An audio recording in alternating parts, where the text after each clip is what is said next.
We do have a quorum present, so I will now ask that trustees stand and join me in the Pledge of Allegiance. Sure, we have a quorum present. I pledge allegiance to the flag of the United States of America and to the republic for which it stands, one nation, under God, indivisible, with liberty and justice for all. Perfect. All right, well, welcome, Courtney. Welcome, Steve. We have one person online. Welcome, person online. Is that Tyler? Okay, good. I will re-welcome guests when we come out of executive session. I will now ask that everybody who is here help me state our mission and then go directly into the vision. The mission of the Nampa School Board District is to ensure high levels of achievement for every student. Every student is fully engaged in extraordinary learning experiences, preparing for a successful transition to the next stage of life. Wonderful. With that, I will go ahead and entertain a motion to approve the agenda. So moved. Second. All in favor? Aye. All right, I will now entertain a motion to move us into executive session. Chair, I move that we go to executive session per Idaho Code 74-2061B, D, and F. B, to consider the evaluation, dismissal, or disciplining of, or to hear complaints or charges brought against a public officer, employee, staff member, or individual agent or public student. D, to consider records that are exempt from disclosure as provided in Chapter 1, Title 74 of Idaho Code. F, to communicate with legal counsel for the public agency to discuss the legal ramifications of legal options for pending litigation or controversies not yet being litigated, but imminently likely to be litigated. The mere presence of legal counsel to an executive session does not satisfy this requirement. I second. Roll call vote. Chair Taylor? Aye. Trustee Kirkman? Aye. Trustee Jennings? Aye. Okay, we will now move into executive session and we will return at 6 p.m.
It is 6 p.m. We are going to enter back into our regular meeting. I am going to re-welcome everybody. We started a little early tonight, so we've already done the pledge, but if everybody wants to do it again, we can.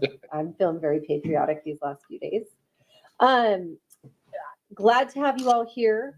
We've already completed that executive session, so we are going to go directly into our student spotlight. Tonight, we are going to be spotlighting the high school graduation rate. Dr. Russell? Yeah, Chair Taylor, trustees, tonight we have the privilege of honoring some of the great work our high schools have done around our graduation rate. We also have some really good news around our graduation rate. I'm going to go ahead and ask Director LeBou to come up and kind of share some information around that for us.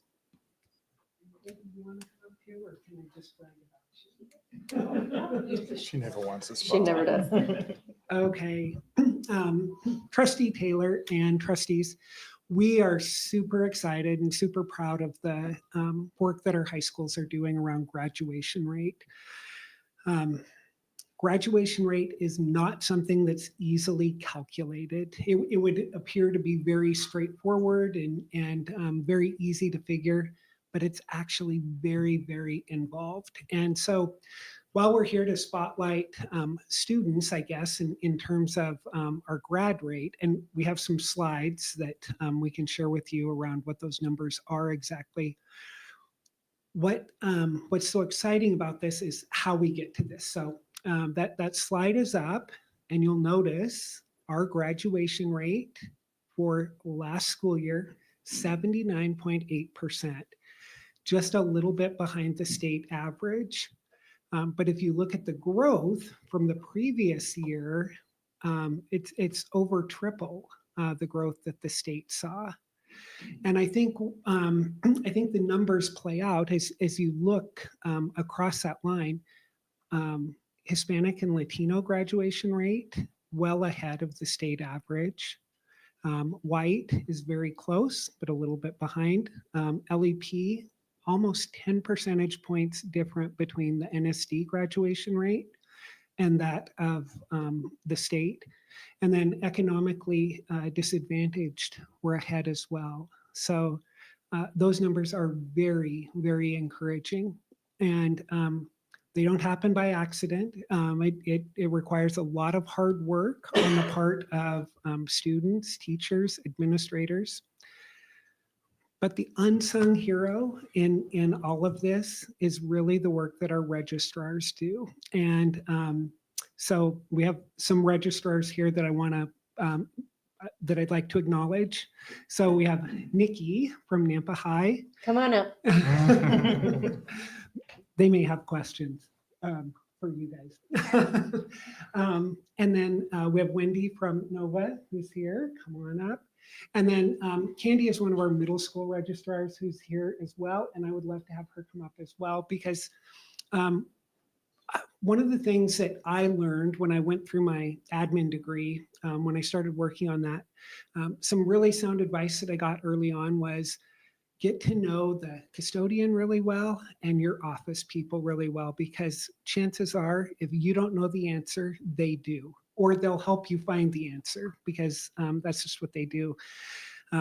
One thing related to this as well is I've had the opportunity for about the past year to spend time in the registrar meeting, and it's incredible how knowledgeable these ladies are in the work that they do, and how it's helped us to become a more highly reliable system in terms of making sure that we're all on the same page. So with that, I want to share a little bit more too. The work that they do is complemented by the work that Anita Christensen-Coons and Lori Cephas do around tracking graduation rate. But what these ladies do is they keep track of all of those kids. So when they come in as a freshman, that's how our graduation rate is tracked. It's based on the number of freshmen who come in that complete in 4 years.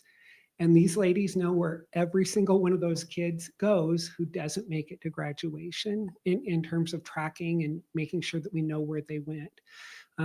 Super excited, super proud of the hard work that they've done. And sometimes they get to be the gatekeeper too at schools, and sometimes they have to draw the hard line. But that's why we felt it was really important. I know usually we spotlight students, but we wanted to spotlight some of our registrars today for the hard work they do. And so I would like to ask you to join me in giving them a little round of applause. Yeah.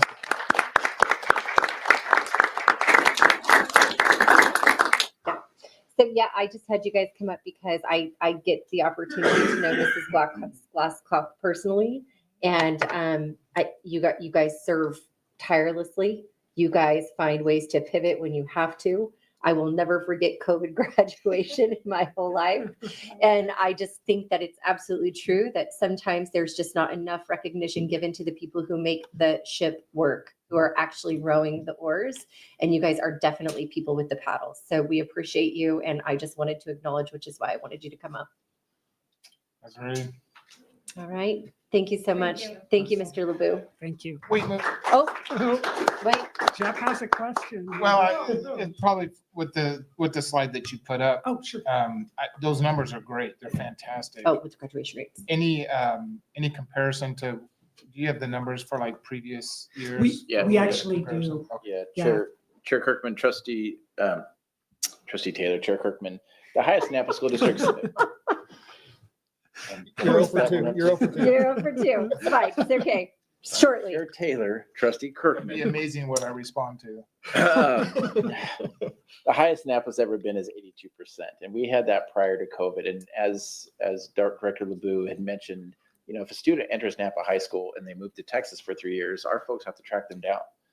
It's such a complicated model. And during COVID, it was just difficult, obviously, with as much as what was going on. And so our grad rate took a hit. We got down to, I think, as low as 75% or something like that. And we've seen an increase coming back up. Also, the work the district's done around our alternative programs to really help those kids get across the finish line is helping that. So we anticipate that number is going to rise and increase. To get to 80%, though, was really nice for us to be able to see all the work that they do. And all the work our counselors do and our teachers do to get kids across the finish line. It is incredible. But the state just makes it complicated with us having to track those kids down when they may move, and we may not be able to influence a person's graduation if they move to Texas for 3 years. That's what I wanted to ask too, for a little bit more clarification, because whoever might be listening to this, I don't think that's quite understood. So if a student is in their junior year, they finish their junior year, mom and dad get a job out of state. And so in that summer, they move to Texas and they graduate their senior year from a Texas school. We're counting that, right? We don't get to count them as a graduate. We get to remove them from our cohort Okay, and I not see. have them count against us Okay, as long so as we get the That's documentation. how it's Yeah. counting or not counting against us. Yeah. But yeah, I mean, you guys are like super sleuths then. I mean, you really have to go after and find out where these kids end up. Yeah, it's. We knew we'd get you up here So, somehow. yeah, so I wanted Anita to share as well, because she actually had a phone call, and I think it's worth you hearing about the phone call that she received. I received a phone call from the State Department of Education, not an uncommon phone call, but one that was uncommon because they said, you actually came out of in our formula that your grad rate increased so much in 1 year that we're concerned that we That were it's just, wrong. we need to be able to report why your grad rate was so much higher from 2023 to 2024 for the cohort, and being able to talk through the big 3 reasons that we knew we'd seen such a dramatic change. And part of that is COVID, but we also did a lot of work with our special education department and our special education case managers and with our registrars and with our master schedulers on how we go about and take good care of our kids that are meeting the state graduation requirements, but maybe have some different course alignment that we need to do. And so we were able to make a lot of changes to help improve that graduation rate. That's great. That's an interesting phone call when you pique the interest of the state going, wait a second, is this for real? Yeah. Yeah, it's for real. Oh, good. Wonderful. Thank you again. All right, with that, we are going to move into our organizational action items. It is that time of year, the beginning of the year. So I will open with the election of our chair. Do we have any nominations? I'm going to jump the gun on this one. And I'm going to move to approve Trustee Jeff Kirkman as our new board chair. I will second Wait that. a minute, don't you have to nominate first? All right. I nominate. I second. All right. Okay, Motion has been made and Chair Taylor has seconded that motion. All in favor? Aye. Aye. All right, we have a new chair. Oh, you have one in front of you too. So it moves that quick. So the second item under this organizational items, number 5, is an election of vice chair. So nominations for vice chair. I nominate Trustee Jennings. I'll second. Okay. All in favor for Aye. Trustee Jennings as vice chair? Aye. All right. So Trustee Jennings is vice chair. We now will move to the third one as an appointment of board clerk. I nominate Clerk Lamont. Second. Been nominated, it's been made, a motion made and seconded. All in favor? Aye. And fourth is appointment of treasurer. I am going to nominate Randy Dewey. I don't know. about that. Can you change the word to appoint? Appoint. Appoint. I'm going to appoint Mr. Randall Dewey. I'll second that. Okay. All in favor of Mr. Randy Dewey being our treasurer? Aye. Aye. Okay, now let's look at the board calendar for 2025.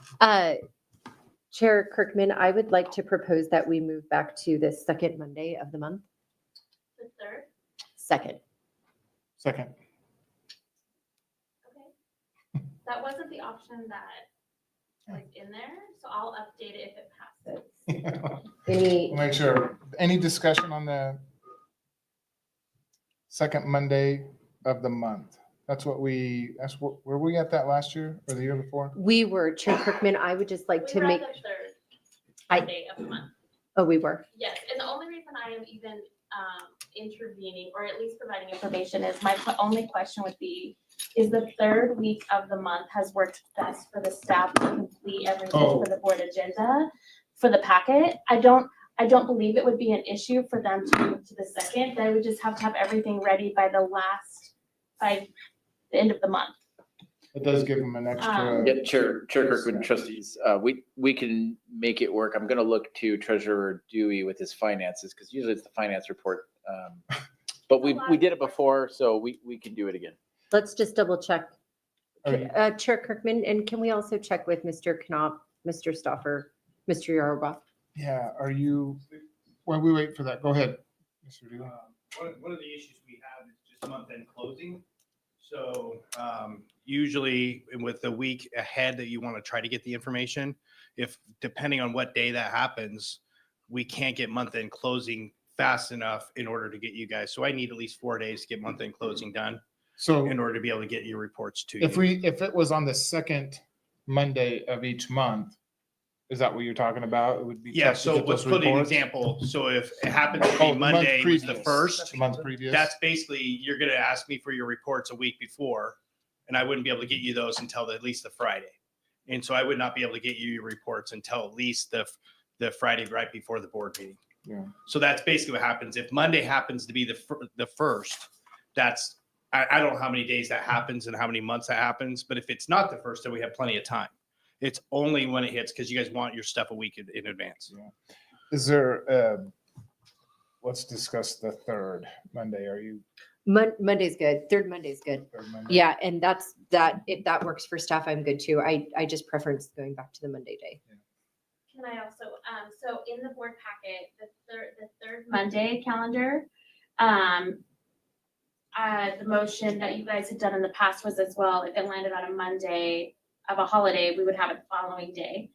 The only thing that I looked at is, May is always a crazy month, and the graduation, Nampa High School's graduation is on that third Monday. So I just, in the sample calendar, I put it to the third Tuesday, the 20th. But that does not mean you can't change it. I just gave 2 examples.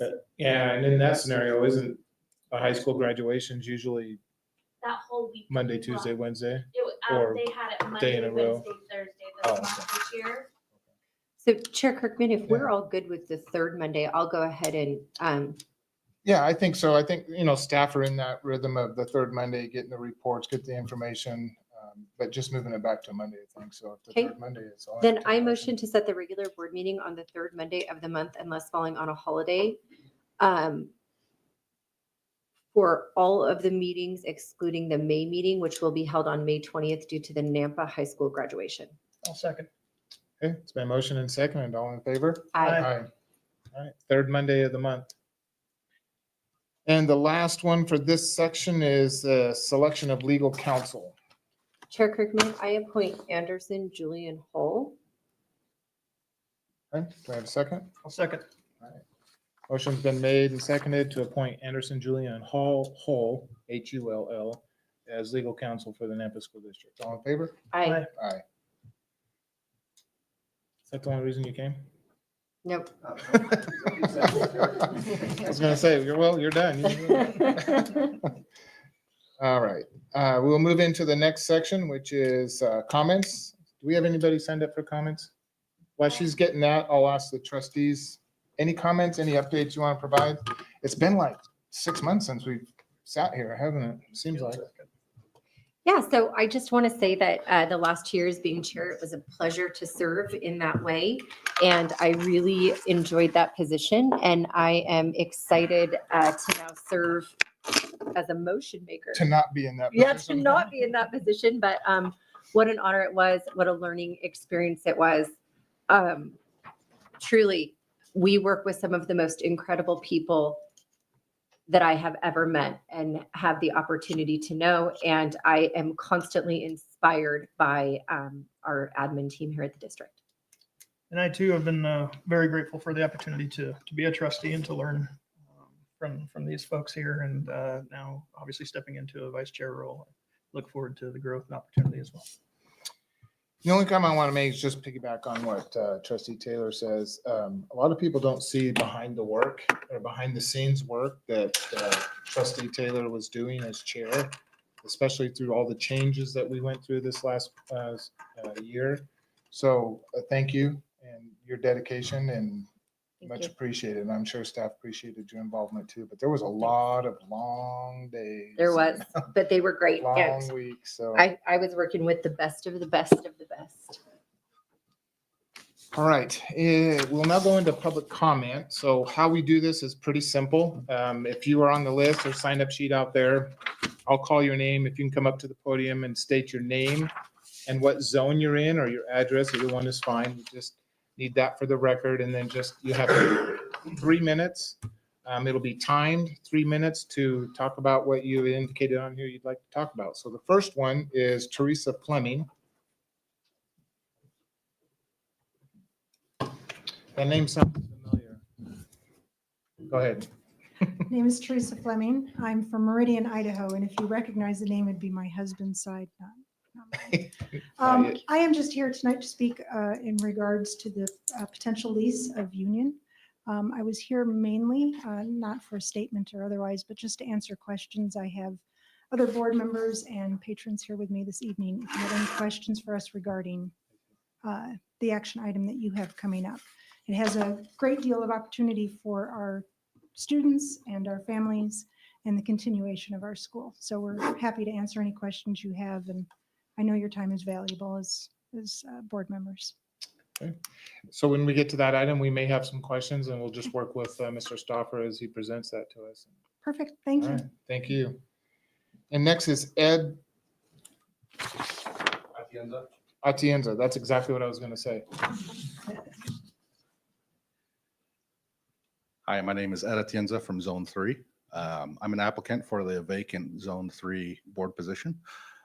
Recently, I've watched a lot of previous board meetings. I want to thank the board members here for all of your hard work, especially the August meeting following the first day of school. Yeah, that was. I wanted a chance to at least meet the board in person before we go through the formal process of interviews. So Yeah. thanks Thanks open to for- any questions. And thank you very much. I don't know if we could ask any questions at this point since you're an applicant, but thank you for coming though. I appreciate you coming up. And Great. introducing Thank you. yourself. Yeah, and I appreciate you even attending this meeting. Thank Thank you. you. All right. Okay, we will move on to consent agenda. All right. I motion to approve the consent agenda. I'll second. Quick question before we move to a vote on this. Out of state and overnight trip requests. I only know this from personal involvement, but I did not see an overnight or a trip request for Columbia High dance team. There is one in there for Nampa High, but they're going to the same competition. So I was just wondering if there was one received from Columbia. Do we know? Okay, no worries. Yeah, Chair Kirkman, I am not aware of one. Happy to do some investigation though. And you will see that if there is one per our policy, the district could approve and the board could Yeah. do it next month. You'll see that there was one in there because we didn't have a quorum in December that we did allow a group to travel. I think it was just last week. Yeah, and that was because we had canceled that. Canceled the meeting. Correct. So if there is one, we'll do some digging into it. It could be in their schedule that they initially submitted. I don't know. I can check with Mr. All right, that's the only question I had on any consent agenda. So there's a motion and a second on the table to approve consent agenda. All in favor? Aye. Aye. Okay, that is approved. We'll move to action items. The first item on our action item section is a potential lease of Union High School to PyStem Academy. This is where your name sounds familiar because I was reading through that. And we Mr. appreciate you being here. Yeah, yeah. Mr. Russell, I'm assuming that this gentleman here wants to talk about. Yeah, Chair Kirkman, before you as Director Stoffer to share some information around the potential lease of Union High School. Chair Kirkman, Board of Trustees, in your board packet, you have before you, as the board visited with us a couple months ago, gave me the ability to start collecting information on those who are interested in properties and the buildings that we own. That this was one of the responses that we received was from the PyStem Academy. They actually reached out because some of the circumstances of where they're at right now, they're looking for a location. And they put together a proposal. I know that that was something that we had not got to that step yet as far as a board, but because of the timeliness of the need that they had, we had put this forward for a proposal for the board to consider, since there was an offer that was made to the district. In the packet, you'll find that the offer is also more in the realms of still having some negotiation needs that would need to take place if the board so desired. Part of that has to do with the monthly lease agreement, depending upon how many services that we provided, whether we were providing maintenance or some other services, that number would change. And so you'll notice that is part of one of the motion options that you have, is to have us continue to negotiate that if so desired. Also, you'll see some of the other components that this is a potential lease to purchase offer as well. Again, as you know, Ms. Fleming is here from PyStem Academy. So if there's more specific questions that align there, that we're happy to try to answer those for the board. We did delineate out and I included all the paperwork that we were sent as well for this potential offer. Trustees, any questions?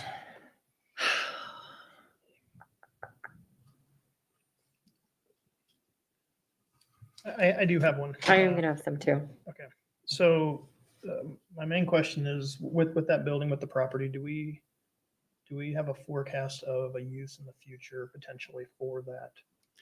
I mean, it was obviously brought up as one to take offline. Was the thought to then eventually bring it back online? Chair Kirkman, Trustee Jennings, one of the things that we had started gathering information for was to head down that pathway of what the board's direction would be pertaining to these properties. Currently, we do not have any plans as of today to bring it back online with any academic programs. But that is, again, the part we were starting to gather interest, who is interested in those properties to present to you. This one just was expedited faster than what our footprint was, and also with last month's meeting having to be postponed. We're a little bit behind in that sequence. And again, the reason why we're bringing this one forward is due to the timeliness of the need of the PyStem Academy. They have some time variables that they needed to bring it forward. So that's why it was brought forward. So the short answer is, we were in the process of bringing information to present that to you, but we have not been able to present that to the board as a complete unit yet. Is that building move-in ready? Because I think their timeline was March, wasn't it? Chair Kirkman, the idea is that they could start that transition as early as March.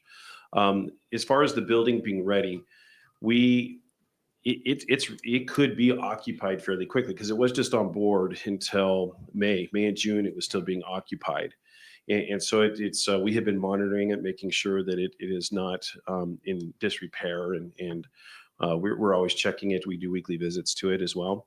So it does need a good cleaning. It does need a few things, but it is not in a place where it couldn't be turned over fairly quickly. And so each year there's an option to purchase? Correct. That's how I interpreted that. Trustee Kirkman, Chair Kirkman, Trustee Taylor. I'll It's get okay. it. I It's got okay. it right the first time. We're going to move next time. It'll be much Yeah, easier. yeah. The seating will help. Yeah. With that, the answer is that's one of the things that are in the proposal that we would still have to negotiate through if the board chose to authorize me to make those to do those negotiations. Again, this is an offer that still has some work that needs to be done. So my concern is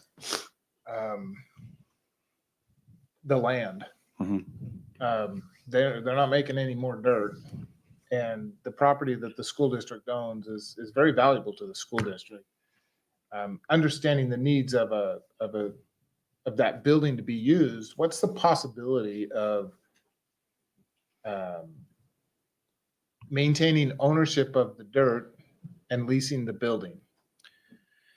Chair Kirkman, that is a possibility. I mean, that's essentially what this could be, and that could be part of what the board would direct me to negotiate if you so desired. I mean, Yeah, you're asking for the power to negotiate. that is one of the options. The other option is that that is before you as well, is that we decline this offer. That you have those two options. And well, you also have the option to postpone too, if you so desired. So, How does? Go ahead. Thank you. I know, it's going to take a second. It's going to take a second. How does this affect our enrollment? So what I'm not seeing here is this now open to more NSD children? Diverse ways to stand together, we recognize respect, responsibility. Chair Kirkman and Trustee Taylor, this is really a question that aligns with the charter school component. So this is a charter school. Yep. And so it is open. There are some things I know that in talking to Ms. Fleming that they would have to do some reorganization on their part because of location and expand some of their boundaries. But it could potentially incorporate students in our area. And I know there's some that are already attending that are in open. I'm kind of looking over. I think we have some from Nampa that are already on open enrollment or in the charter program for the PISTEM. So there's a component where it could impact our enrollment numbers. Yeah. This is a tough one. This is a tough one because I do believe that there is a need for revolution in education. I just do. I don't believe it's a one size fit all. I even have a hard time with a 5-year-old behind a desk all day. I truly do. I also want to make sure, trustees, that we're appropriately being good stewards of the land because they aren't building anymore. It's a very, very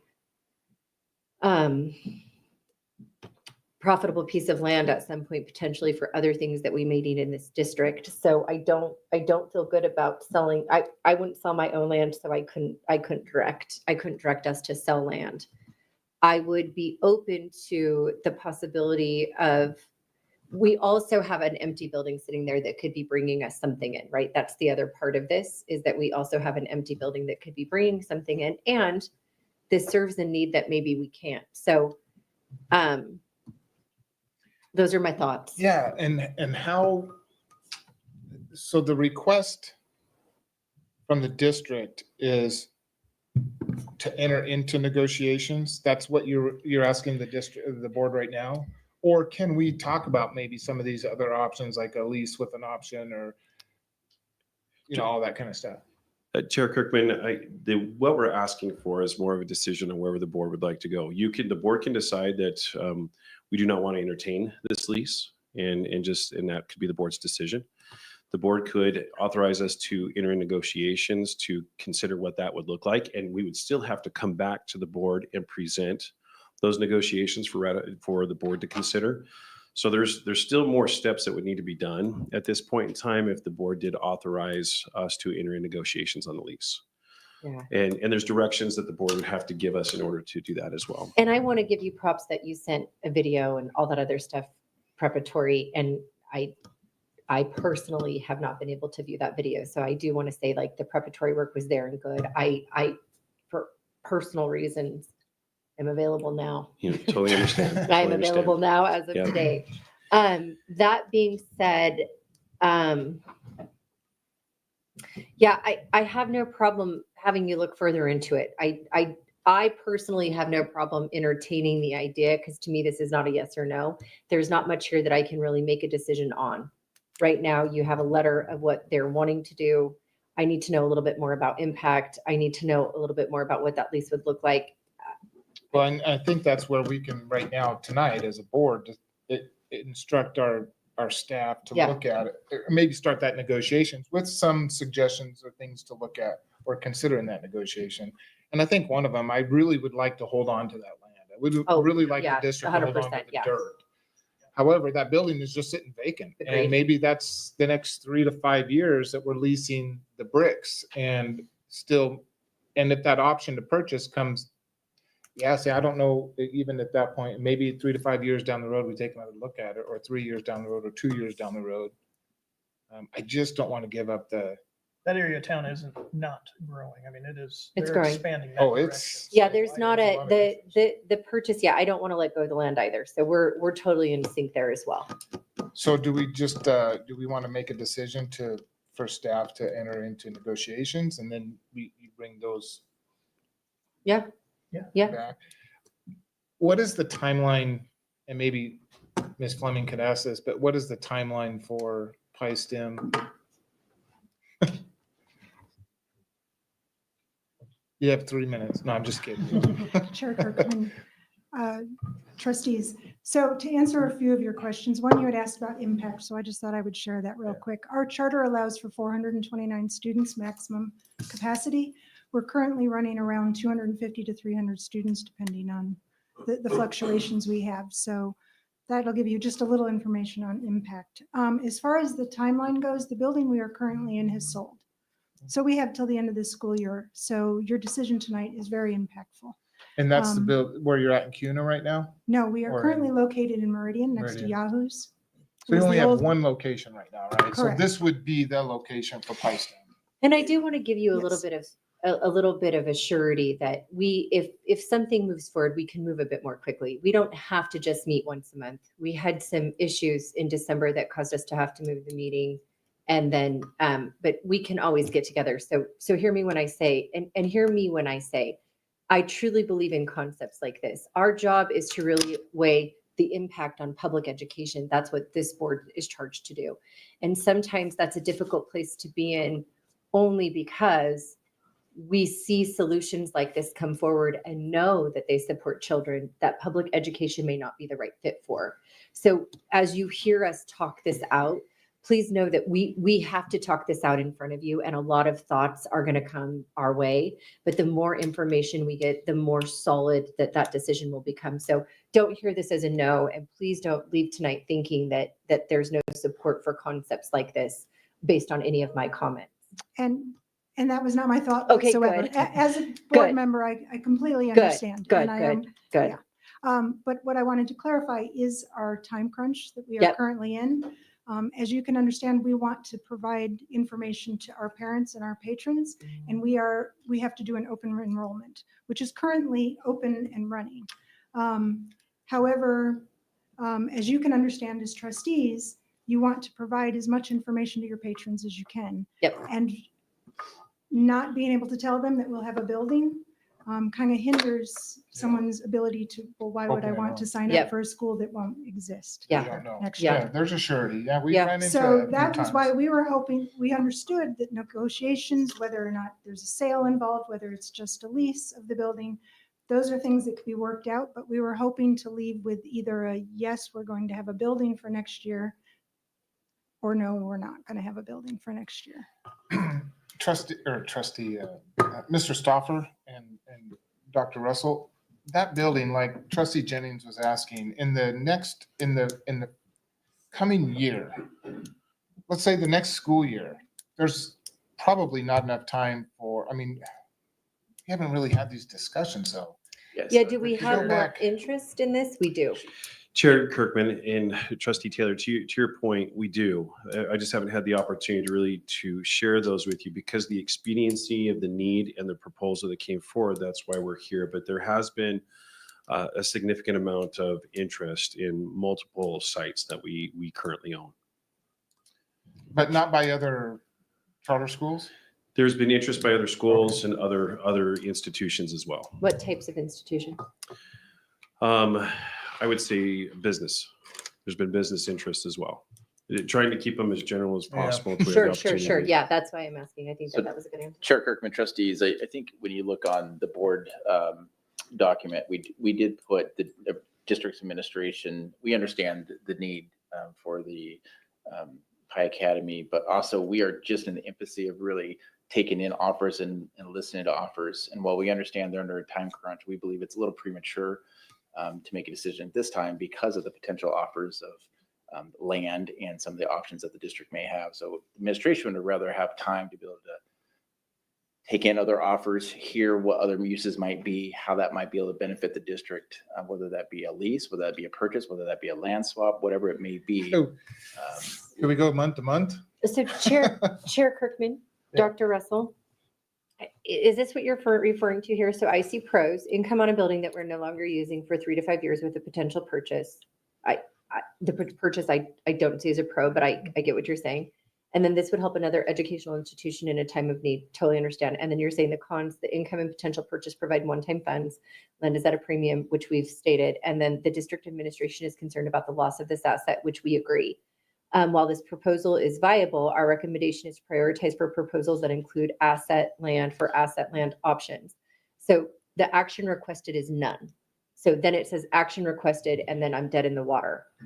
So where is there something that admin wanted as an action request? Because I'm with you on these pros and cons. I'm just not seeing it because I am happy to make that motion because I feel like based on reading this, that we are on the same page. And this gives you guys an opportunity to continue to explore what this option is over here and continue down the road. Chair Kirkman, I was just going to go to that point Chair real quick. Taylor, I tried to let staff know that you would need possible options. No motion was not a good idea. So there are 2 possible options. In motions that email, we're trying- right? Yep. Yeah, you sent them. I And those remember were this only now. Yes. possible options that were drafted because there was not one given by Got it. staff. So wait a second. Is it the pie stem lease action possibility? Thank Yep, and you. then, Are you in it? but I don't know if It that's did come in even, an email. it's also in the It's in board the- packet. If you click on the recommended motions, it says possible motions. I see NSD letter and I see SI. It's right above It's that. right Oh, above for that. goodness sake. That's how long it's been since I've done this. It's right here. Another motion because It's that was actually not written out. provided. It's actually written out. Sorry. Okay. And I was Trustee trying Kirkman, to if I let them may. know it's better to give you guys sample motions Yeah. and possible motions rather than no No, motions. this was good. Hold on, Good. hold on Trustee just a Kirkman, if I second. may. Yeah, Mr. Stoffer, go ahead. One of the reasons why we did not have a motion in there is because we have not had an opportunity to speak with the board as we just be due to the circumstances. So one of the purposes, we needed to know where you were at and what your feelings were in order to propose what we felt would be inadequate. We did put our feelings into the memo. Yeah, and I'm with you on the feelings. It was more so, we had not had this conversation Yep. collectively, and we knew that this was going to be something that you needed to have some time to think through as well. And again, we were trying to be good stewards, and we're also trying to be good partners with everybody else, Yeah. and with the Pi STEM Academy in particular, with their needs. So this discussion is really what we were hoping to provide so that we could give direction on where the board stands and what your thoughts and opinions are as far as some of our land assets are. Again, our standing is that our proposal is that we would value, we suggest that we value those land assets is our highest priority. Mhm. And we have not had the chance to be able to discuss all those potential opportunities that are out there with you. That's the rub with me right there is that we just don't have all the information. We don't. Because I mean, we could look at and saying, okay, in the interim, maybe we could lease this to Pi STEM for a year. And in that interim year, we get additional interest and try to figure out what's going on. And that would seem like a win-win. But Chair Kirkman, I'm hearing that we already have some other potential lease in this particular piece of property. So hear me out. Would a motion to, could a motion to allow Mr. Stauffer to explore potential leases of the union property be a blanket motion that allows you to explore those leases that we may not know about, and then continue down this route as well to see if, like what Mr. Kirkman said, maybe we do have a year lease. That's something that you can do in lieu. But what I want to do is give you the authority, because what I hear us all three saying for sure is land is ours. Land is going to belong to NSD as long as the two of us are sitting here, and likely David as well, because I think he agreed. So land is ours, but what we do want you to do is explore leasing this property because it is sitting there vacant and we would like to see it generate some revenue, right? Yeah, and I think what we could do is provide some more time for you to Yeah. really look at all those other options. I would like to add, if possible, when you're exploring all those options, how could we possibly help Pi STEM in the immediate future, because their building is sold, and maybe it ends up being just a year or, one school year, and then we have these other options that might come up, and who knows what might come up during that year, whatever that might look like too. But it buys some time, I guess, is what I'm looking at. So I would like to motion, to designate Courtney Stauffer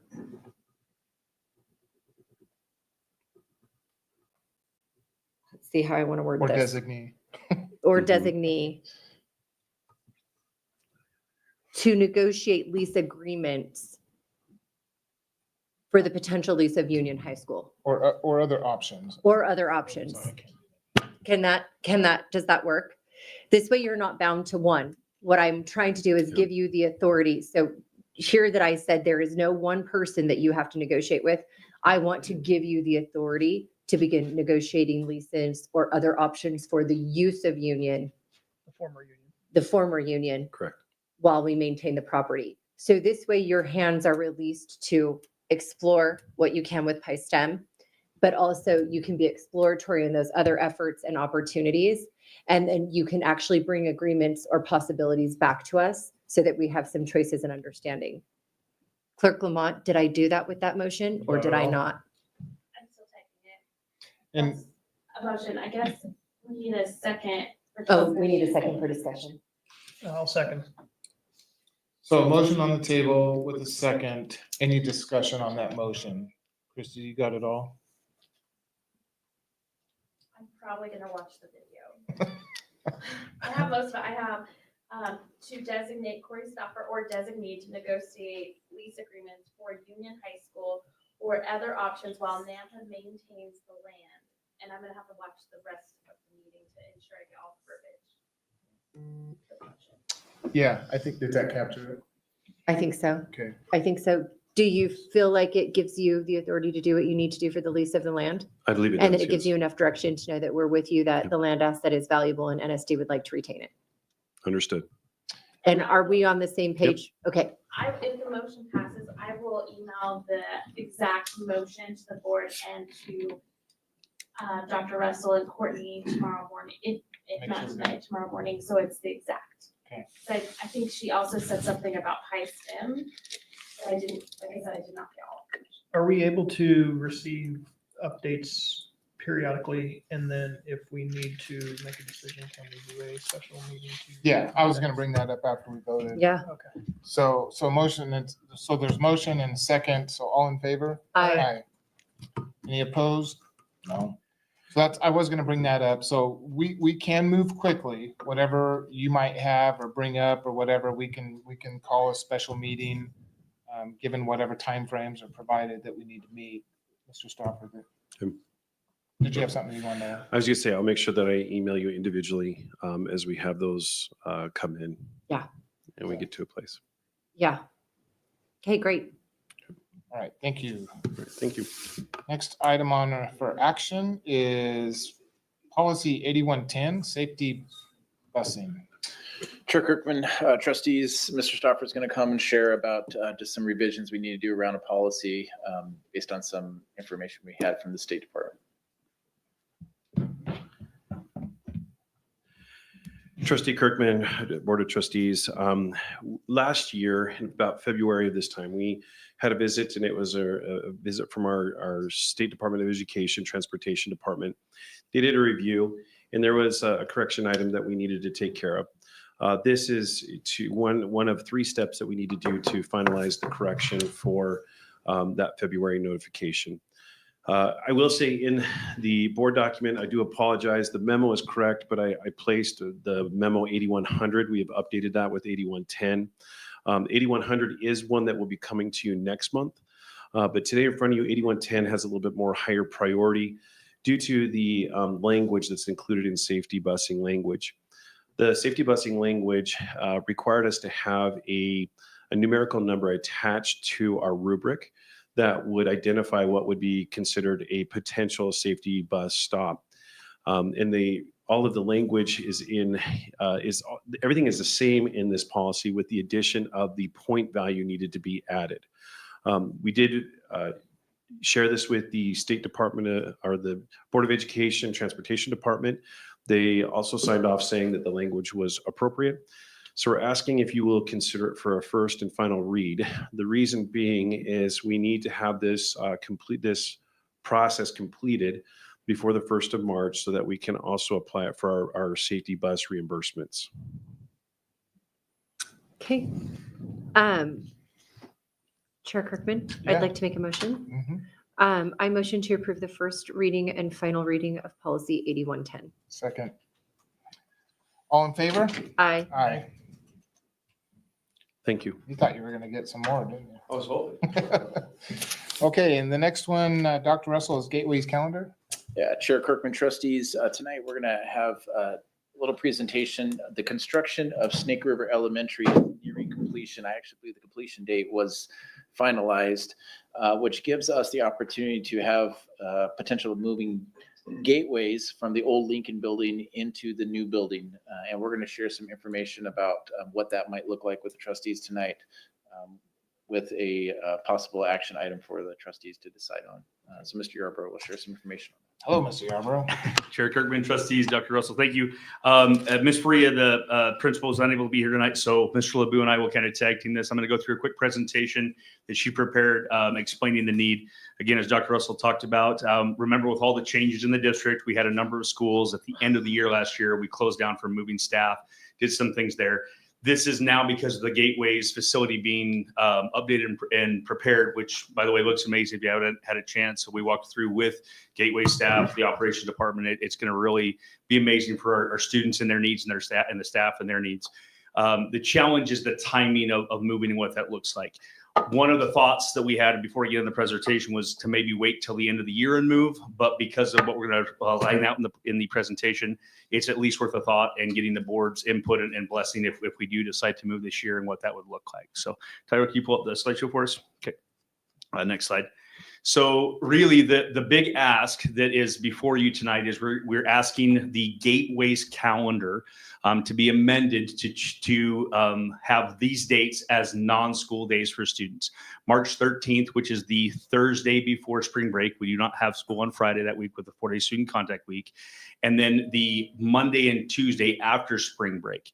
It's very intentional to protect the staff time. They're not on contract over spring break and those things. So again, these 3 days, we have a specific kind of timeline and target that we'll be using to move the staff from their current location to the new location. Also, one of the variables that's different this go round, we had the 4 schools that were closing at the end of the year. We had a number of folks moving into other buildings that were also occupied. In this instance, we're not. We're moving one building and one school basically to another building school that's vacant. So we do feel like with the help of operations, we'll be able to do that more smoothly, more timely, and to make sure that this happens. And that again relates to the timeline. What we would ask is that on the 13th, Gateway staff would actually have the day to pack up their classrooms with anything that's needed to be moved. We do have operations staff that will be working over spring break. That's in their normal calendar. They would then move the bulk of those items over to Gateways. the new gateways, the old Snake River campus. And then on Monday and Tuesday after spring break, staff would have time to set up those environments that we need for the students of gateways, all the learning environments that are necessary for the needs that they have. They would have the 24th and 25th to unpack that, get their classroom set up and get ready to roll, and then have kids start on Wednesday of that week. Again, that's the big ask. So next slide, Tyler. They come back Wednesday and Yep. Thursday. The students would come back Wednesday and Thursday. So for students, again, it's eliminating 3 days out of their calendar. Again, not taken lightly because of the students of gateways and some of their specific needs. However, when we look at the dynamic of that, we do feel it is beneficial to move within the school year because change is hard for our students. If we did that now, then we could hit the ground running into next year rather than the specter of changing new building, all that stuff that they would feel the remainder of this year.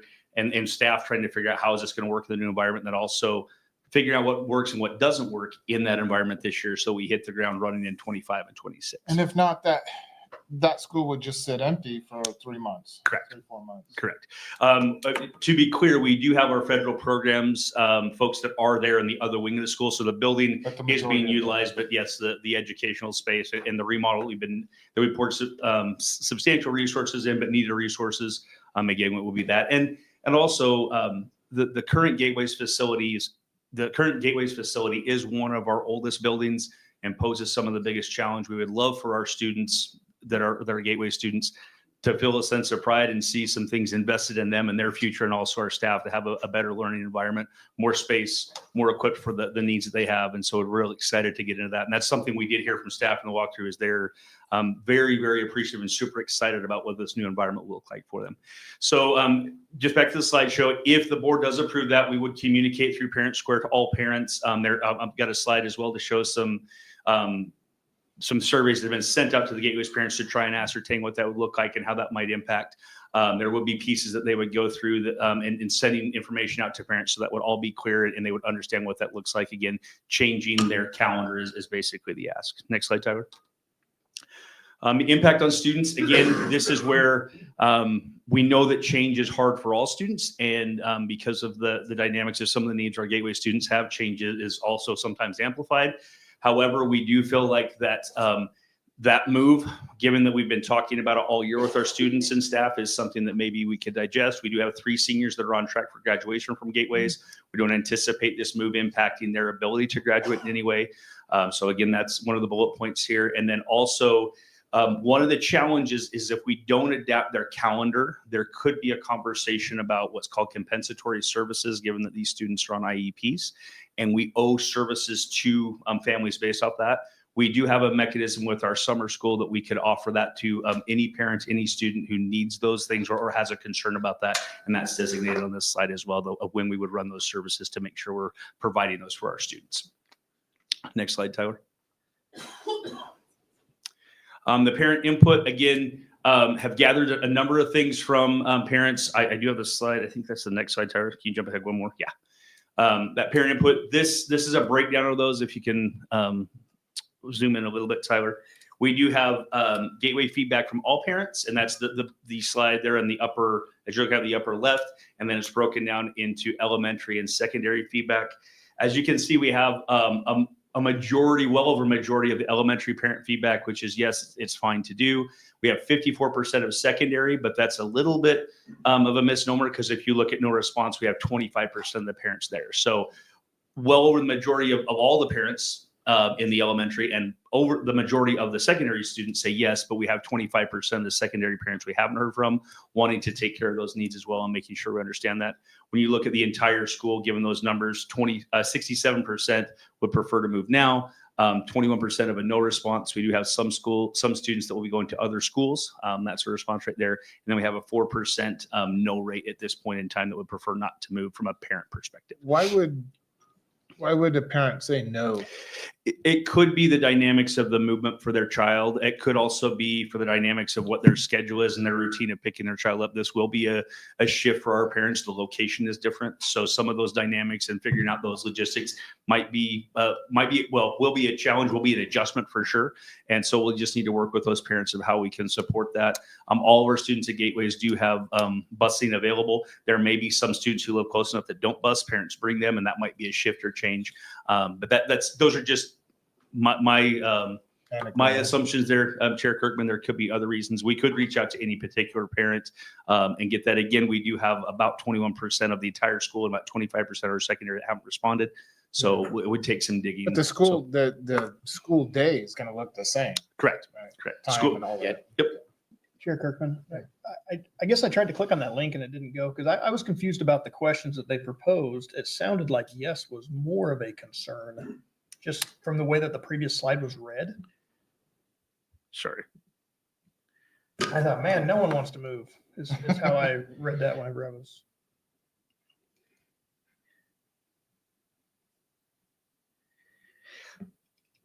So I think, again, from my understanding, Chair Taylor, or Chair Kirkwood, I knew I was going to get one in.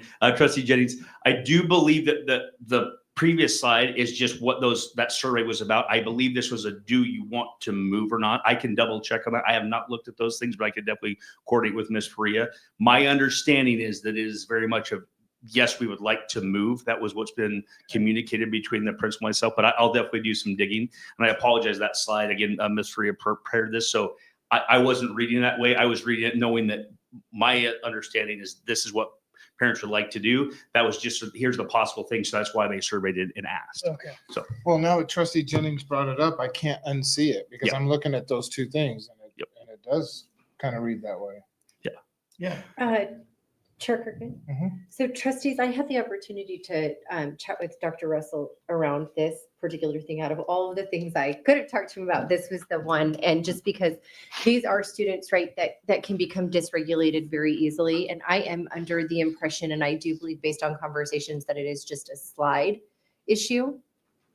These students are getting more than they've ever had before in this move. So this is actually an opportunistic move for them. And I know that a lot of the teachers want this time because they are going to do a welcoming of their students into this school. They are going to be able to do some things that they've never been able to do before in this setting. So I feel completely comfortable based on that conversation. And again, I just wanted to share that to hope to ease some fears because I feel like this is a motion that we could approve tonight. That's all I had. But we have to let Mr. Yarborough finish his presentation. Oh, did you really want to? to that point, opening night of March 25th, there does plan to be an open house, which is one of the dynamics that Trustee Taylor, I want to call you Trustee Brooke. Trustee Taylor said that is a plan of the staff should the board approve the calendar shift, is that they do want to have this as a welcoming environment for families, for students to get in and see what this new environment is. And again, I would reiterate, one of the challenges, as Trustee Taylor alluded to, is it is hard. Change is hard. Change is going to be a move. And so there is the conversation of, wait, what does that look like?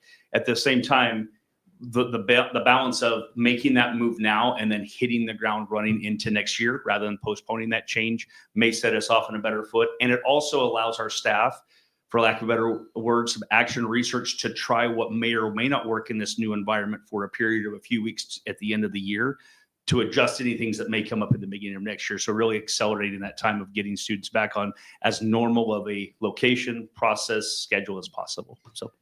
I have the school calendar memorized. Is this in between second and third trimester of the spring break?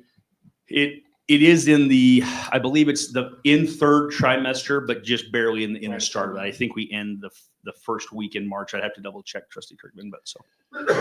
Chair Kirkman, trustees, just to maybe address Trustee Jennings' question on that slide. Some of that could be my fault. I did speak with administration over at Gateways and said, I think it's important that we do find and ask parents what would the impact be on their student if we were to move mid-year, and what would be the impact on their family if we were to move mid-year. So I do believe that the question, we probably do need to find out from Ms. Faria if those questions were a yes or no. I interpret them as those were. Majority of parents were supportive of moving mid-year. Our staff initially was not when we met with them earlier this fall, but when we took them to see their new building, as Trustee Taylor had mentioned, with the larger classrooms, with spaces that are built for those students, to have a real gym, have a real lunchroom, and I mean real in just size, because they are so much larger than our older building, that the staff was really excited at that point to really get the kids over there. And they felt it'd be beneficial to do it now because they could come back It'd almost be like a first day of school again coming after spring break, but they could work on routines. And the hope was be so that next fall when the kids came, it wouldn't be such a large transition then, because then it's the whole new school year starting and then you're at a new building. They felt if they could get the new building out of the way, that when they started school in the fall, they'd be more welcoming for those students and those parents as well to kind of start the school year off on a good foot. So that was where the thoughts came from. I'm happy to clarify with the administration if you'd like, and we can update the board once we speak with Ms. Faria. Chair Kirkman, Trustee Taylor? do we need to clarify? Because what I hear you saying now is that you are not clear, Dr. Russell. Chair Kirkman, Trustee Taylor, no, I believe the majority of folks, the 63%, if we could go back to that slide of the parents that they spoke with. Now, again, they spoke with parents on the phone. They spoke with parents who they picked up, and a couple of other, I think they had a couple of meetings where they talked with some parents. The majority of the parents did support that. Does that link work for you, I was Tyler? gonna say, do we have the capability of using that link? Yeah. I- Go ahead. I can qualitatively speak to this real quick. I walked Wednesday or Thursday with Carlene in Gateways. As we were walking her school, we were talking about this, and she was speaking that is positive. Yes, please move.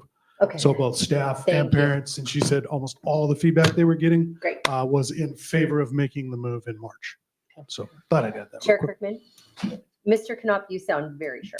And That is what we needed. now we know who to come back to if it's not the case. In the interim, I have requested access because Ms. Faria created this in her own OneDrive. And so I have requested access while we've been standing here. I Isn't don't have she that down yet. on some beach somewhere? Somewhere. Okay. So, Oh. but also we're not, if this move is approved, if it's not approved, we're still paying for two buildings. I mean, that's kind of how I see it. If it's approved and we move Gateways into Skyview into Snake River, then we can shut down that old building And and move on. mothball it and move on.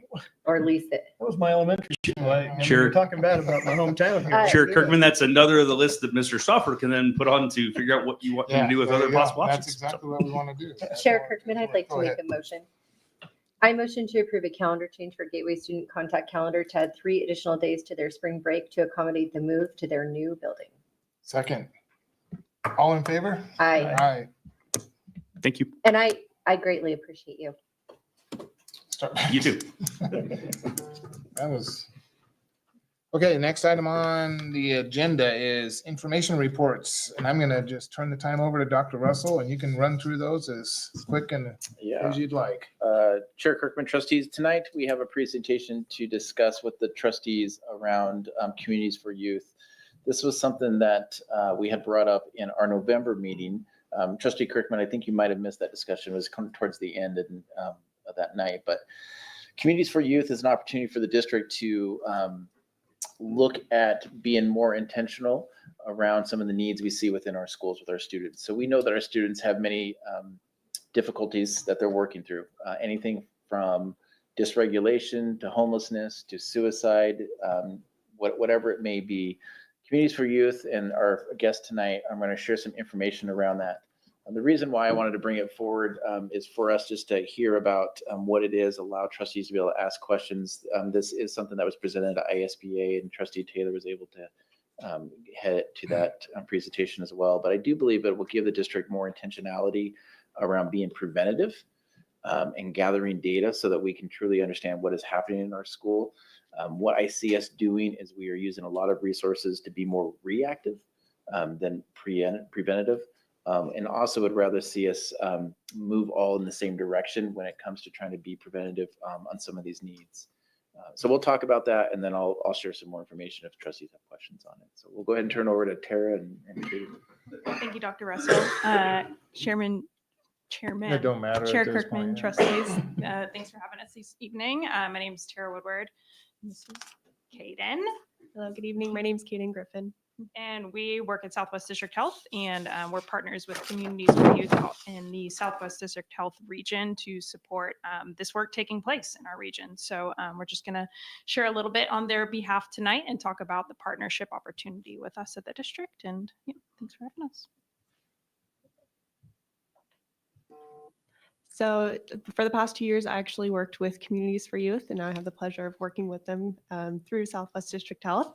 And so I feel pretty confident about exactly what Communities for Youth does, why they do it, how they do it, and all of that. But really the main focus of what we'd like to discuss tonight is how do we build the best possible communities for our youth that live, play in our Nampa School District. Next slide.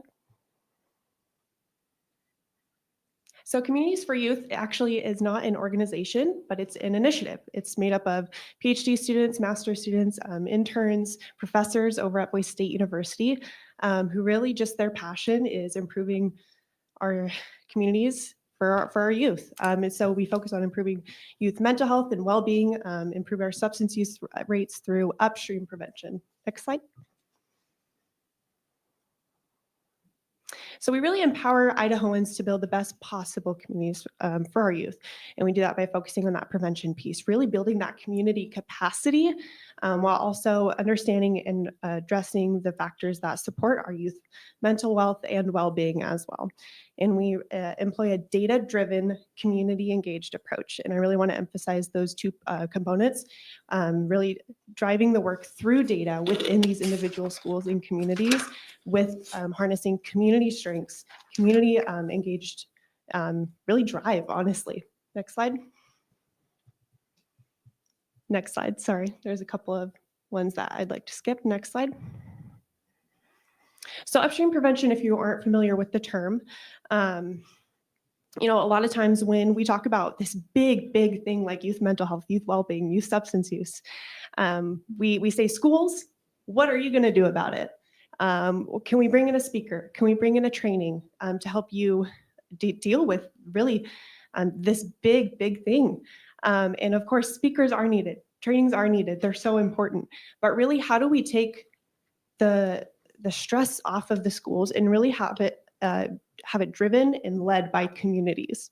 So with upstream prevention, really the main focus of it is looking upstream.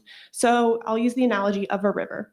Why are kids falling into this river? Why are kids getting into crisis down the line? What do we need to do? Do we need to build a bridge so that they can get safely across the river? Do we need to have something going on by the river so that they don't get stuck in it? What can we do upstream to prevent them from getting into crisis down the line? And that's really co-creating communities that are high in protective factors and low in our risk factors. Next slide. So risk and protective factors are factors that make it either more likely, protective factor, or less likely, risk factor, that a specific health outcome will occur. Next slide. So for example, when we're talking about protective factors for youth well-being and mental health, we know that having a trusted adult is a huge protective factor. We know that having a high sense of purpose is a huge protective factor. On the flip side, a risk factor is social isolation, feeling like you don't belong. And then for the example of substance use, we know that having your peers' perception can be either a protective or a risk factor. Having clear parental expectations can be a huge protective factor. Next slide. Next slide. One more. Thank you. So we all know that well-being, it isn't just individual. So many things can have an effect on your general well-being. I know that, you know, if I'm having a disagreement with one of my friends, that absolutely affects how I feel individually. And so together, we can improve the conditions that lead to better mental health and well-being with our youth down the line. And so we're really looking not just at the individual level, not just at the family level, not just at the school level, but really the community-wide level. So what can we do in our specific communities in order to help support our students down the line right now and throughout their lives? So for example, at the community level, are our kids feeling safe? Well, what can we do about that? In the family level, you know, how can we really support our families with becoming supportive, really taking like quality family time out? How can we really build these strong and meaningful connections throughout our youth? So collectively building those strategies that focus on changing those community-wide conditions, and really with the power of communities, having it led by communities, saying, communities, what are we going to do about this? in the Nampa School District. What are we going to do about it? And then making efforts toward those plans. Next slide. So I'm going to pass it off to Tara to talk about the process. Thank you. Okay, so what does all this look like in implementation? So there are 4 key steps to the Communities for Youth process. And first starts with building a community coalition. So, this doesn't need to be solely the school's responsibility. Everyone is already doing a full-time job at the school district. So it's really focused on spreading beyond the school to think about how does the community as a whole, all the different service providers throughout the community come together, partner together, be exclusively focused on youth well-being. And then the next step is to center that youth experience. So we can't know what's going on with youth unless we ask them. And so there is a survey that goes to students, confidential, anonymous, survey, untrackable to any individual student, that helps us to understand what is going on with youth and what is influencing their health. Next step there, after that data is quickly analyzed by the Communities for Youth team, that coalition comes together to look at that data. The community comes together to look at the data and see what's really popping, what's going on, what's associated with youth depression, what's associated with youth alcohol use. Looking at that data and saying, these are the things we as a community want to focus on, and then building a plan together, setting goals that can be spread across the coalition to implement that work to make a difference among youth. And then that 4th step is keeping the conversation going. So that's looking at this data year over year, collecting data year over year to be able to say, hey, is what we're doing working or is it not working? Do we need to pivot? What's really going on with our kids right now? So using real-time local data specific to your schools and the school district as a whole to understand what's going on with your youth. Next slide, please. So this survey is available in 2 forms to you right now. So one is the Idaho Youth Wellbeing Survey. So right now there is a general survey that's free to all schools in Idaho. It's available through a partnership with Idaho State Department of Education. It's been approved by legislators, Idaho parents and educators, and it's been made possible by some amazing community or state partners. And then with the opportunity through Southwest District Health. So we have a unique grant where we're able to offer a little bit more, and it's also focused more so on youth substance use. So we have all the youth mental health questions, youth well-being questions, but a deeper dive into youth substance use is a requirement of our grant and to really help us understand what drives that in this region. Next slide, please. This is just real high level overview of the domains of questions that are on the survey. And that full survey can be available for your review too, of course. And then next slide, whenever you guys are ready.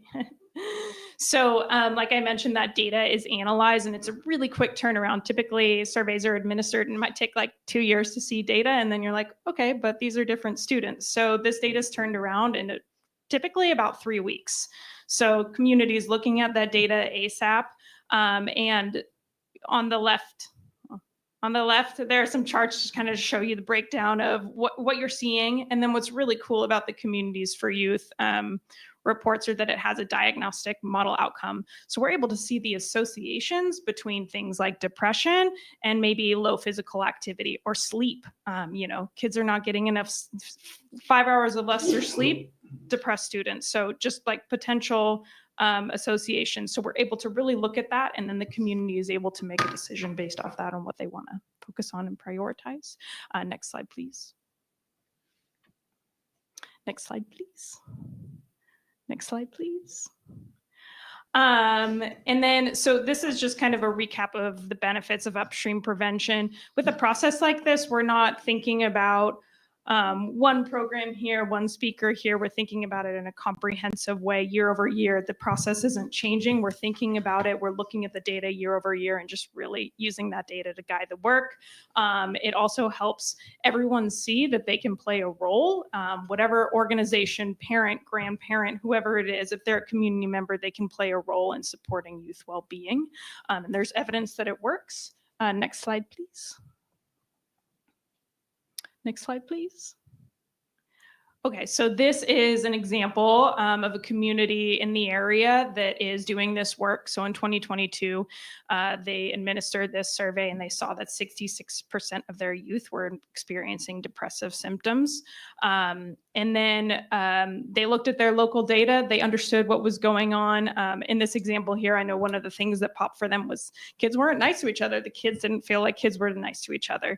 They built together or put together a kindness campaign. So various different things that they did at the school and community level.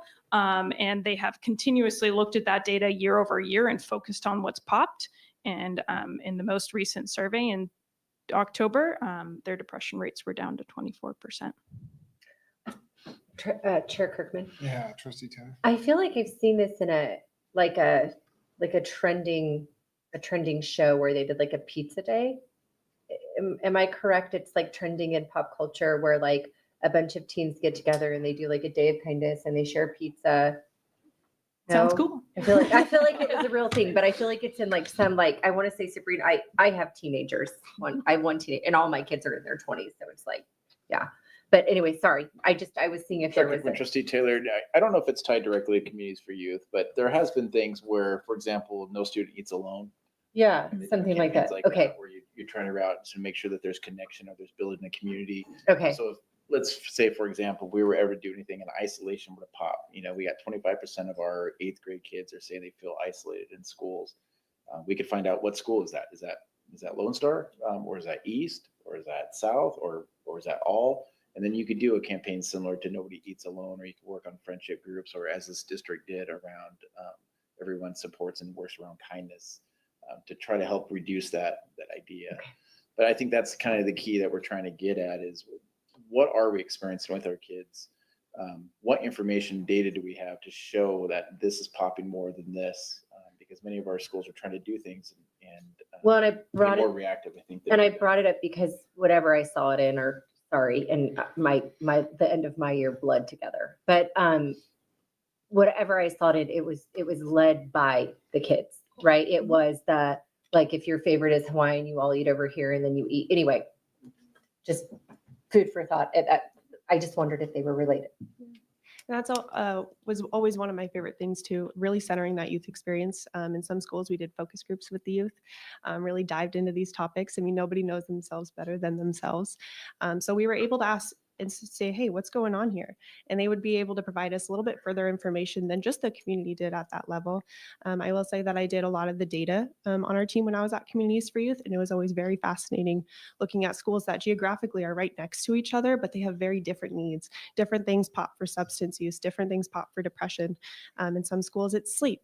In other schools, it is that social isolation piece, but you don't know what you don't know. And if in one school, social isolation isn't something that's driving these poor mental health rates and substance use rates, then we could be having resources utilized in not the most effective manner.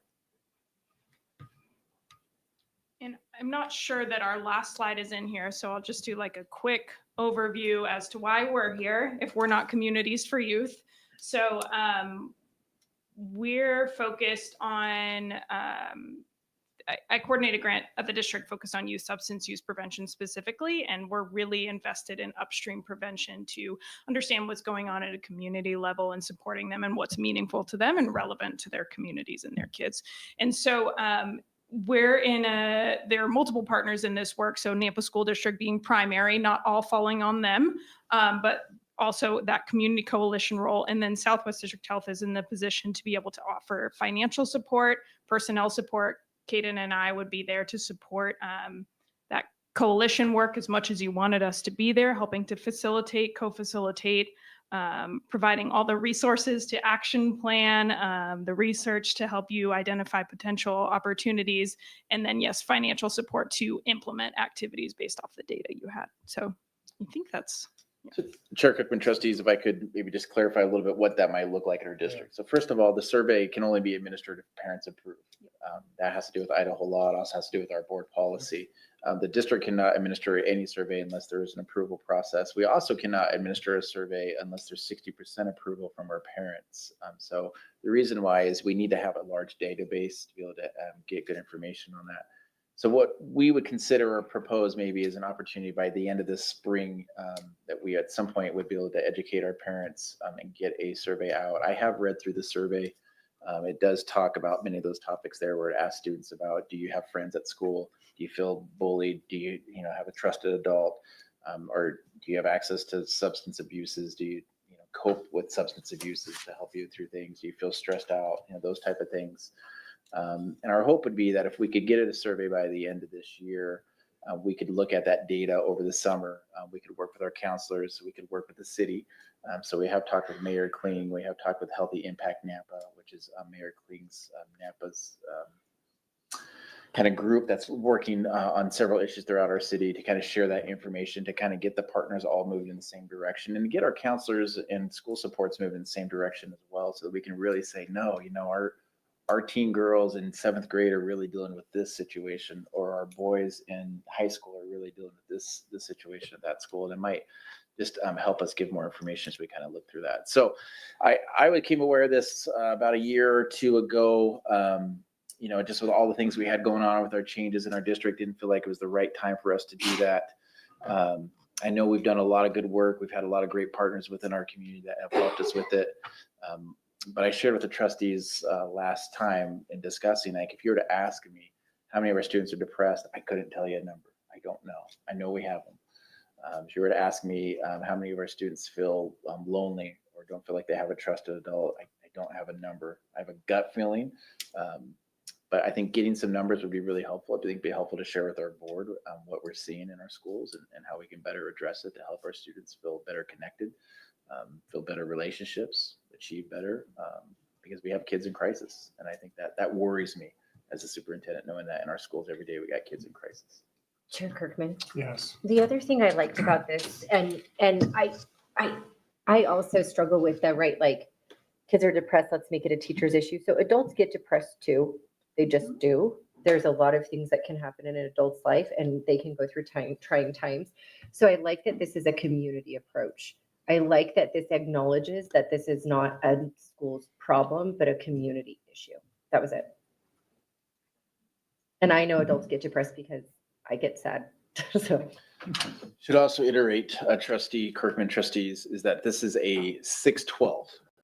So no elementary schools are in this. This would be middle schools and high school students that we'd be looking at. Yeah, well, I definitely think it's worth pursuing. I use a lot of the same protective factors, risk factors in my real job during the day. And when you know what those are, you can design mitigating factors that probably won't eliminate it, but will certainly reduce them and certainly create a more healthy individual, if not a community. So yeah, you don't need a decision from us, but I think it's well worth the pursuing. Any questions, trustees, that we can help answer for you? No, I think maybe if we go into, I don't want to spend a whole lot of time going into some details and asking questions about this presentation. I know this is just more of a high level informational type thing. But I was going to ask about the Mayor Kling's, I think, teen council or something like that she has to Yep. Get involved. Yeah, Chair Kirkman, we did meet with the mayor last week. Just to kind of share the possibility of that if the district could move this direction, what that could do. The mayor was very excited about that, but she also wanted to realize that we are only one of several school districts in the city, right? We have other districts, private schools, we have charter schools. And so her hope was maybe that if the Nampa School District got started with that, other schools would be able to join in. And so what I think we would do is we would work with our folks here, our partners, really start working through some logistics and then come back and update the board about where we are in this process and kind of where we are with timelines.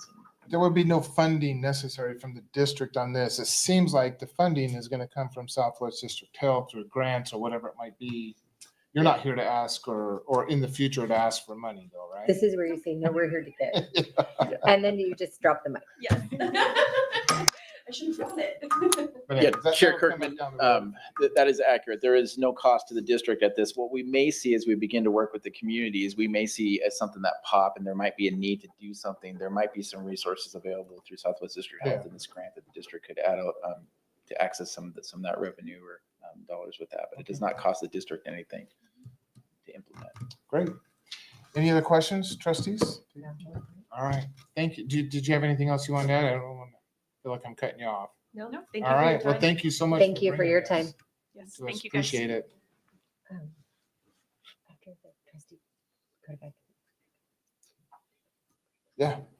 Okay, next is a trustee code of ethics, review and sign. I've placed the trustee code of ethics, which is policy 6200, and part of our annual review in front of each of you to review and sign. I've already seen trustee Jennings sign his. I've now seen Chair Kirkman and trustee Taylor signing hers.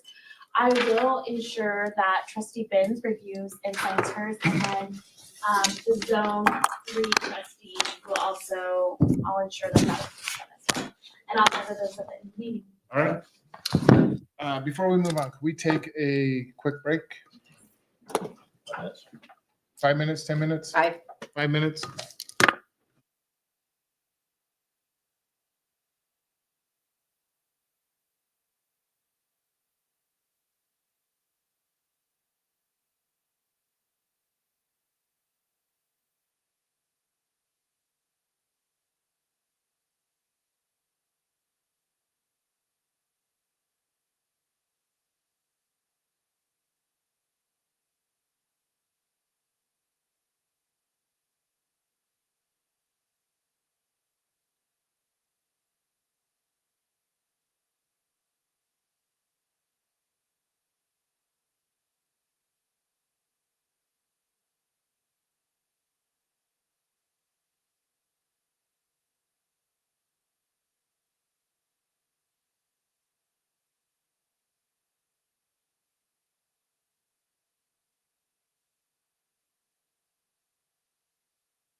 back to the meeting, and Dr. Russell, I believe, or Chrissy, is this for you? Zone 3 trustee vacancy? Whoever wants to take it, take it. It could be for any of us.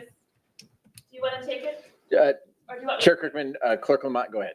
Okay, we still have our vacancies. I have updated the board packet and the email. We had 4 candidates apply and meet the deadline. They are also all qualifying candidates. I have verified with the county clerk's office. So now what we need to do as a board is set a date to do their interviews. And then decide how to move forward from there. Once the board does their interviews, depending on when you appoint them, they'll take their oath of office at the next regular board meeting. Next regular board meeting, okay? We do have a special meeting set already for January 27th, that you won't want to do it on that date, just to give you guys an idea of what your schedule's looking like. That we will not want to do. Right. Sure. So I understand that correctly, the time frame would possibly be appoint one next, then a seat the following. For, So you can appoint them at a special we can board appoint, meeting. yeah. That I would recommend doing their interviews at a special board meeting with only the interviews on the agenda, because those can take time. You interview all 4 candidates at the exact same time. They do a round robin. And then you guys can decide if you're going to appoint them there or have another special meeting to appoint them so they can take the office at the next regular board meeting. But if we make that decision at that special meeting that we do the interview, then we can, they can sit the next regular meeting. Yes. Is there such a thing,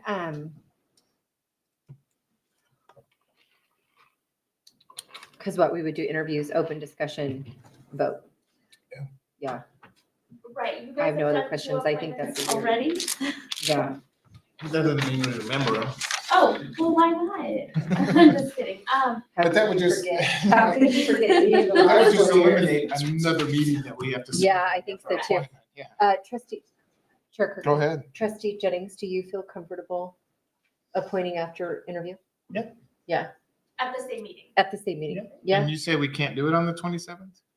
No, because that meeting is specific for executive session only. Okay. Okay, so trustees, let's do this.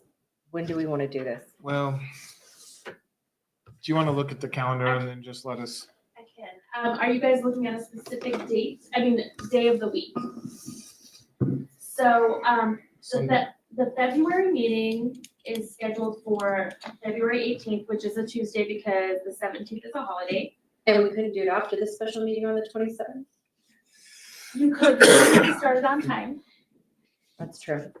I'm I know, I hear you. I'm not saying. I hear you, can't. and then it's gonna be 9:30, and 9:30 is the hard out. Yep, I hear you. So. Following Monday, guys, the 3rd? 17th is, so the 18th is the next board meeting in Yeah. February. I believe the week of the 3rd, I was not able to get a quorum together for other things we were looking at having to do. Not even a quorum of 3? I was not able to, because we were looking at potential dates for. Something else? What about the 10th of February? 10. Monday, February 10th. I'll be deep in my juice fast. What time are we looking at? You guys get to set the time right now.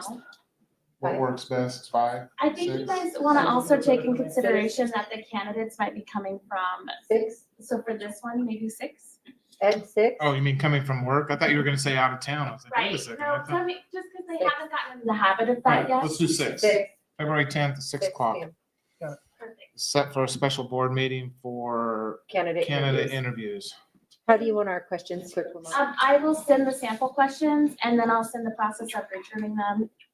Like we get, and then I'll go over the process in that manner. Chair Kirkman? We'll definitely have February 10th. Chair Kirkman? Yeah. Dr. Russell, anything to add there? Chair Kirkman, trustees, no, I believe that works great. Okay.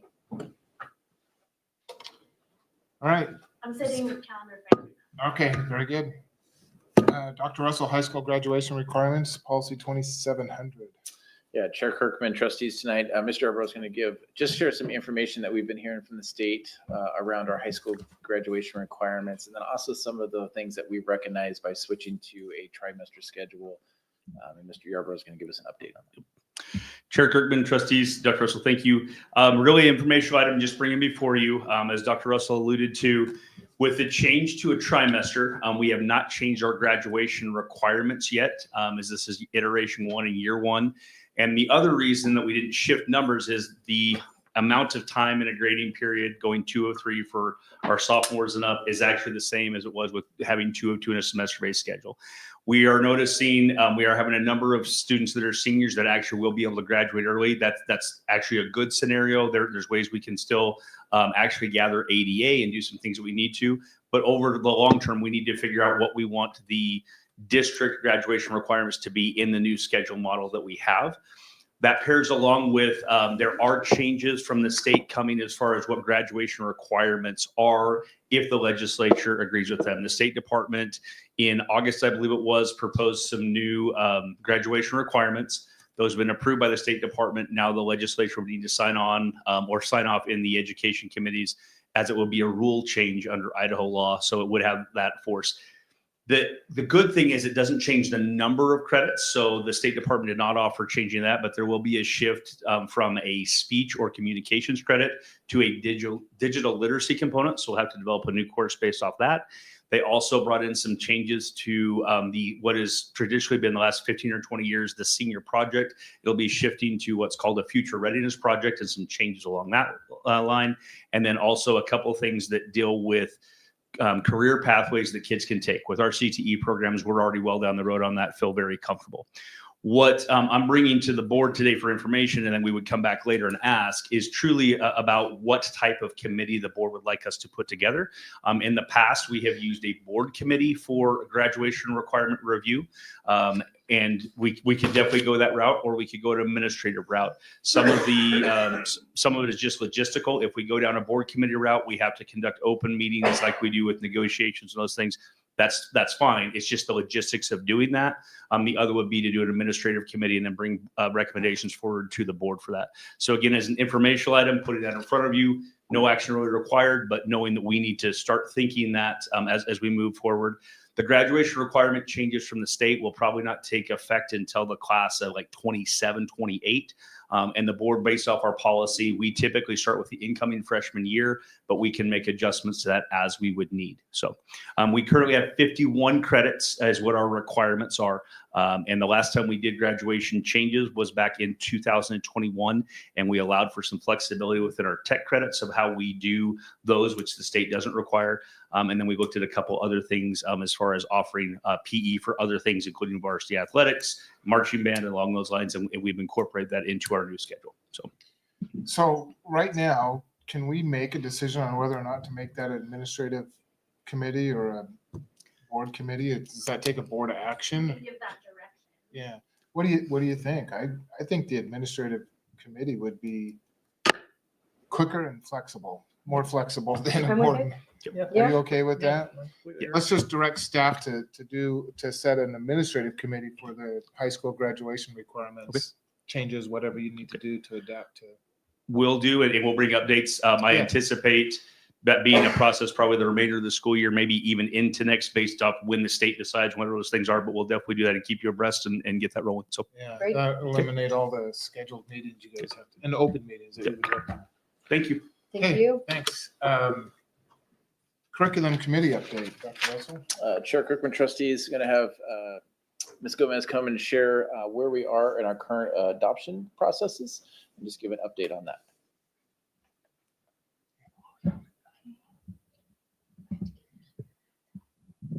Wait for Tyler to pull up the slides, please. Okay. Okay, good evening, trustees. I'm here to give an update on our math and ELA adoption process. Just want to acknowledge again that our committees are hard at work. We have 2 going at the same time. And there's a lot of meetings, there's lots of homework, it's just a lot of hard work. And so we're really grateful for our staff and community members that are participating in the process. Life does get in the way though, and so we have had some committee members that have reached out and said that they're not going to be able to continue to complete the process. And so it is nice that we did have larger committees for both because we can kind of withstand and absorb the decreased numbers in participants. So as far as elementary math, we had, since my last update, we had a meeting in December 16th. We selected 4 finalists. We took the 14 through a screening process and narrowed that down to 4 finalists that will then present. So those finalists are DMTI by Developing Mathematical Thinking Institute, Envision Mathematics by Savas, Reveal Math by McGraw-Hill, and Illustrative Math by Imagine Learning. So on January 9th, DMTI presented to the committee. On January 28th, Illustrative Math by Imagine Learning will present. And then on February 13th, we'll have 2 presentations by publishers, Reveal Math and Envision Mathematics. And then we have our next slide, our timeline. We've made some adjustments to the timeline that I presented previously. One is just the time allotted. We are extending the meeting from 5 to 7 to 5 to 8 to accommodate 2 publishers on the same evening. We're also moving that meeting to the Nampa School District office because we'll need our publishers to set up in 2 different spaces and have our committee members move to those 2 different locations. And so that wasn't possible at Greenhurst. So there's a change there. And then the ranking of the math curriculums will be presented to the board on March 18th, but is that now March 17th? Okay, instead on Monday. So then our open house, we did have an update. Our original date I presented to you was February 21st, but that's a non-contract day for staff. The 14th is a working day for them. And so we thought that we want to maximize the amount of feedback we get from staff. And so they'll have the opportunity to come by the Greenhurst Library on the 14th during their teacher-directed time if they wish. We're also extending by an hour both of those days so they can come after, because we have a lot of teachers that are participating in book studies and PD opportunities. So those changes are just the extending to 4 and then moving the 21st to the 14th. Any questions on math? No? Okay. So our secondary ELA adoption, the committee met on December 10th and January 16th to discuss the novels that they read. A small group is continuing to vet Odell. The committee will meet again on February 4th to discuss feedback from the open house, and information about the open house actually was shared on Friday. So I think I just did that because this was sent the Monday before. So we did send the link out through Parent Square, and we did post information about the in-person date on Facebook. So here are just some important dates related to the secondary ELA adoption. January 23rd, there's an in-person open house from 8 to 7 here at the district office. There's a virtual option with the link where committee members, parents, and staff can give input through a forms link. And then we're also planning to share the link with students through Student Square because we also would like to give student voice in the process also. And then February 4th will be our final meeting from 5 to 7 at the district office. And then we will be presenting the novel rankings to the board. This is now February, is it the 17th or the 18th? Because now it's maybe President's Day in your February regular board meeting. Okay. Whenever that is. The 18th is correct. The Can I 18th ask you a is quick still question? correct. Can I ask Yes. you a quick question Mhm. on the especially this with the ELA adoption and the novels and stuff? I'm sure there's going to be some parents that say, whatever is approved might come into question later on down the road. So my question is, are you tracking how many parents provide input, how many students provide input during this? Yes, and it's our intention to share that, the feedback that we receive when we present you with the rankings. Okay, thank you. Any questions about ELA? Would you like to see the novels again? We have a list of them here too. You do, yes. And we're still reading the same books, To Kill a Mockingbird. I won serious interpretation speech with Anne Frank at this school. So I feel like I've read these. The book Thief looks interesting though in the I 8th saw the grade. movie Into the Wild. That's great. Yeah, no questions though. This is Okay. good. Thank you. Yeah, thank you so much for the work. Transportation services update. Dr. Russell is going to move through this. Yeah, Chair Kirkman, trustees, I'm going to have Director Stoffer just share some information around where we are with some transportation services updates and some of the technology we got around our buses. Trustee Kirkman, or Chair Kirkman, Board of Trustees, we are about to the time where the RFID cards, this is the one where the students would check in with the card and check out with the card so parents could see when they actually load the bus and unload the bus. Our pilot is going to start on the 28th. We do have all the cards. We do have the software. We're in the beta testing this week. On the 28th, we'll have a pilot program with Iowa Elementary. We have communication that will be going out tomorrow to parents, and we just wanted to keep you abreast of that's where we're going. We'll see how that goes for a few days for students. Corporate offices will be sending people as well to be here during that week. They will be riding the buses on Iowa both in the morning and the afternoon to help provide support and identify if there's any technical glitches during that time frame as well. So the plan is still moving forward. After we have that week and a half of testing at Iowa, then we'll start looking at potentially bringing on board some other elementary schools throughout the remainder of the year, which will also bring us to the summertime, which we'll start talking about how we will onboard the secondary schools. So that part is coming. We'll give you input at our next board meeting of how that went and where we are in that process. Also a segue is the GPS turn-by-turn is active and on all buses. We were in that process before.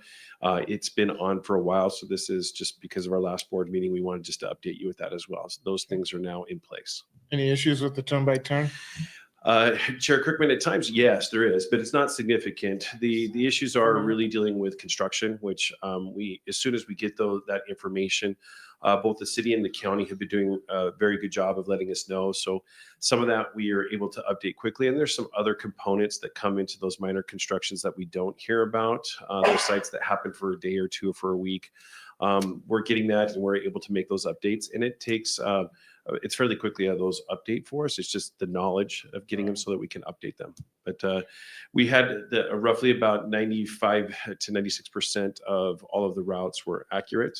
So a very high, and that was the first run through, but we've been increasing that proficiency. Do you anticipate any slowdowns or disruption or anything like that with the RFID cards at Iowa? It's going to be a little slower getting kids home. And Trustee Kirkman, we do think there will be a little bit just as a learning curve. That's why we're starting it in a small phase versus a comprehensive across every component, so we can see how long it takes to onboard a school and get acclimated to it. The process is fairly quick once you gather it, because it truly is. You take your card, they walk on, and then the reader will be read. They hit it. As soon as it turns green, they walk off. So it is a fairly quick, but it is that process to acclimate students to. And parents. And parents. We have had lots of discussions with parents about this process coming on, and there seems to be a really high anticipation from the parents that we have talked to about it. So there's some excitement about it, but there is that component that it is a little bit more work. So if their kids getting home a little bit later than usual from Iowa, in particular for Iowa, and we will communicate that out as we start rolling it out, that this could be, that was our intention first of trying to get it to our elementary schools, being our most vulnerable group. We wanted it to get into their hands first, into the parents' hands first, I should say. Good. Trustees, any questions from Mr. Stoffer? So the parents they've had this information about following the bus itself, but now this is just child specific, right? Is that what we've got? Chair Kirkman and Trustee Jennings, that's correct. Okay. So they've been able to follow the buses with the geofences. Now in that same app, it will say, Johnny loaded the bus at this time in this location. Okay. Johnny offloaded at this time in this location. So it gives a little bit more of a timestamp. Now we do know that it is easier for students when they're getting on the bus to clock in. It's a little bit harder on the getting off the bus sometimes, just because they're running off their bus. It's easier to control getting on than it is getting off. So there is a higher proficiency rate across all school districts, that the boarding the bus has a higher proficiency rate. Exiting the bus goes down a little bit just because Well, kids it's are. the getting on the bus, they're going to school, so Correct. they're gonna take their time. It's getting off the bus, coming home from school, so they want out quick. Or getting to the school and getting off the Yeah. bus. So both of those deboarding the bus is, that's the one Interesting. that we do know has a lower card efficiency rate. All right. Just Chair Kirkman, Sure. just for my understanding, we had thought we would originally have this done in when, October, November? Chair Kirkman and Trustee Taylor, the tablets were the first thing that we were working on. This was always about the time frame that we had been projecting would be in January. Okay. There's a week or two that we are within that bubble of getting it in, but this was always the plan, was to pilot But we're this not, in we're January. not far behind the. No. That's what my We're not. question was. So we're close to the mark of what we thought. Correct. This was very Okay. close to the mark of what we anticipated. We would have been a week earlier, but there was some coordinating with the corporate at First Students. That was one of the things that we had to work through, is coordinating with them so that we had the extra people on the buses and their training that could take place. So that was we're off 1 week, and that's the reason why. And when we say pilot, define what that means, because pilot, like what kinks are gonna have to be worked out? Pilot to me seems like a test. Yeah. And it's to find the kinks. Yeah, so Yeah. is that really what it is? Is that what are our anticipatory kinks? Chair Kirkman and Trustee Taylor, Besides the the getting idea off. is, one, does everything work the way we anticipated? It's technology. So we want to make sure that it's working the way that we have anticipated. We don't expect any, because we've done some of those beta testings to make sure that it does. The component two is going back to Trustee Kirkman's message a little bit earlier about just the timing. How long does this take us to load kids, and how much time does it build efficiency, so we can appropriately let parents know that, okay, this is going to take us 3 more minutes for the first 2 weeks. It's going to take 4 more minutes for the first week, and then it starts to reduce after that. So it just gives us a good baseline to communicate with parents. Any other questions? All right, thank you, Mr. Thank you. Stauffer. Facilities, HB 521, Dr. Russell. Yeah, Chair Kirkman, trustees, tonight wanted to share some information around the facilities, House Bill 521. This is the facility dollars that the district had received. We thought it'd be important to bring information forward to the board and also to the public about where this money came from, how much money the district received, what it's going to be used for. Because as you'll see, and then some options about maybe for the trustees to consider about how for us to use these dollars going forward. Again, no action items, just general information tonight, but we do think it'd be important every few months for us to bring this topic up, because if we ever choose in the future to move forward with another levy or anything along those lines, it will look like the district has lots of money available. But the money is earmarked for certain things. And that's what we're here to share tonight, and just talk around how to be very strategic around how to use these dollars, and how they might be a good asset for the district moving forward with that. So Mr. Dewey is going to share some information around that, and then I'm happy to answer any questions or talk about a strategy going forward. All right. All right. So this is about a year old, as you guys can see. They basically approved it in the last legislative session. You can read a lot of the background. Reality of the situation is this: we've always had to try to put some money towards maintenance. In the past, we used to get lottery funds and a lot of that kind of stuff, but and now that's all going away. So that's kind of where we're at right now. If you're going to go to the next one. Now, what they did initially in trying to get this data is they actually went out to all the district administrators in the state and asked, "Hey, how good are your buildings?" Right? And so a lot of us who had been doing a lot of business building stuff and had doing a lot of our analysis came in and said, "Hey, we've got this, and we were very good with it." Well, everybody else's was more of a, just kind of like, it's good enough, or it's bad, or it's just really bad, and it was really no qualitative data. And so it was kind of one of those things that the legislators were kind of looking blind on it, but I don't think any other district said their buildings were great. I mean, let's say as it is, but it was still something that they looked at and said, we need to do a little bit better analysis of this. Go ahead and go to the next one. So this is the same data that you can see. This is directly from the the departments look at condition assessment for schools in the state of Idaho. As you can see, not everybody, very few has excellent in there. Charter schools have a little bit more, I think, because a lot of those have newer buildings.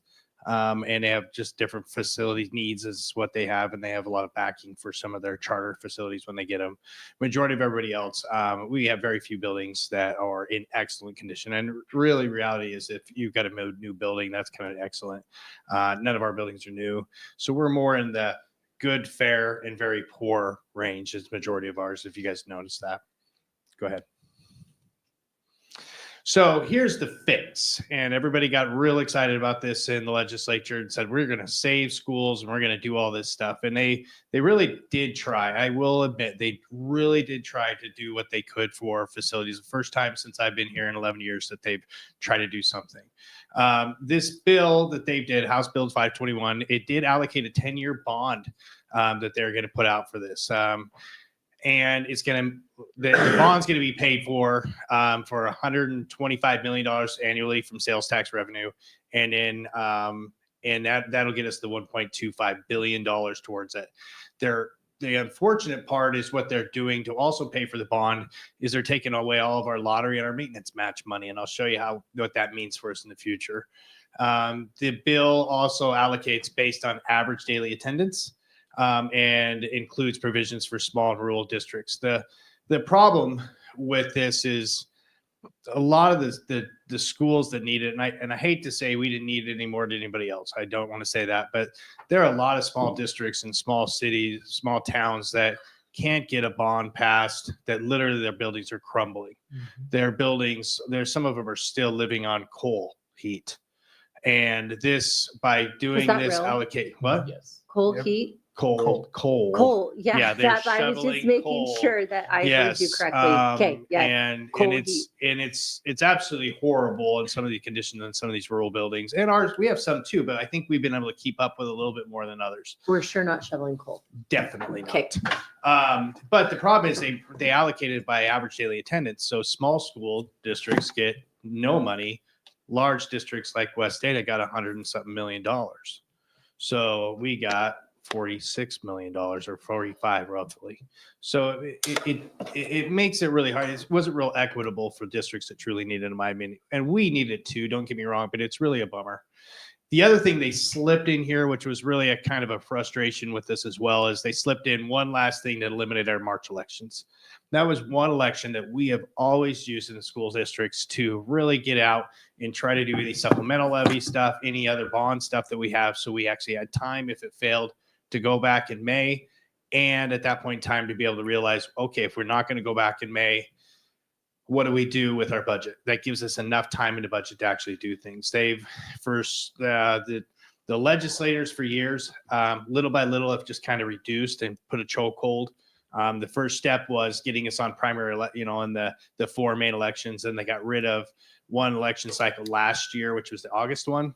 And then this time they went and got rid of the March one. So now we're down to two that we can definitely get, that we can do anything with in terms of new elections for schools.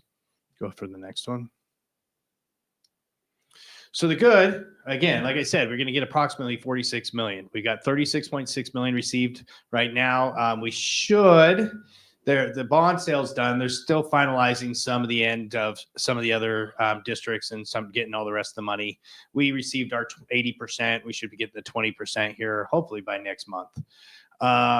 As we know, we have a lot more backlog than that. We have 110 million and just to get us up to a good level. I don't think that's, even more, heck, we would talked about even switching out Nampa high, and that's going to be $120 million just to be able to build a new high school. So it's not like it's great in any way. The really bad part about this is they literally eliminated $1.3 million a year of maintenance money. When we first thought about this, they're like, okay, we're going to get 46 million, 1.3 million. We'll set aside $13 million out of this 10-year money. And we'll just know 1.3 million is going to help us for the next 10 years. What they didn't realize until the bond council got in there and said, this is a capital bond. You can't do maintenance with capital bonds. You got to build things. And so what that meant is they basically took away our maintenance money that helps us with all our day-to-day things and basically said, go build things. We don't necessarily need to build things. We need to remodel. We need to fix up our things. We need to redo our roofs. We need to redo our HVAC in areas. And that made it really, that's going to make it really, really difficult. However, then they finally kind of relented a little bit, and the lawyers basically said, but any interest you make on this money, that is not obligated for capital. So you can use that on maintenance. That changes our philosophy heavily on this. It's going to, and you'll see here in a second why it does that, if you want to keep going. All right, so I put together a few funding scenarios. Right now, we have all of our money sitting in LGIP. The reason we put it in LGIP is I've actually even shopped around, and we can't get any additional better interest in that. I can't really find anything that's within the law to go and invest it in. And LGIP is getting us the best return that we can get right now. What that is local general investment pool. That's what at the state, it's pretty much guaranteed over there. It's almost like a money market at the state where we're getting pretty good rates on that right now. At one point in time, we got like nothing. And now with the interest rates going up or everything else, we're actually doing pretty good there. The scenario here, like I said, we've seen the interest rates here. I'm anticipating hopefully we can stay at around 4. If something happens with interest rate, that changes everything with this whole concept, because the interest rate is what's going to help us get some money for maintenance in the future. Let's go to the next one. So this first one, can you blow it up a little bit more? I don't know. So here's what we are looking at here. So if we can just put this money in the LGIP, never spend the principal. I'd like to call that the corpus in any other world, and just live off the interest, right? Living off the interest, you can see it would generate about at a 4% on average. We would get about $1.8 million per year. Basically, the way we would do that, we take that 1.8 million, we take it away and put it back. So if you look, it continually goes down because I'm not actually compounding the interest in there. We're taking 100% of that money, moving it so we actually have money for maintenance going forward. Okay. If we were to leave it in there, obviously it would compound it. We get better and better and better, but we still need maintenance money, and we don't have enough general fund money to pay for that. Okay. The issue is eventually they're going to want us to spend it. And politically, that one's going to be pretty hard to say, hey, we're going to keep $45 million and then we keep asking patrons to go give us more money for other things.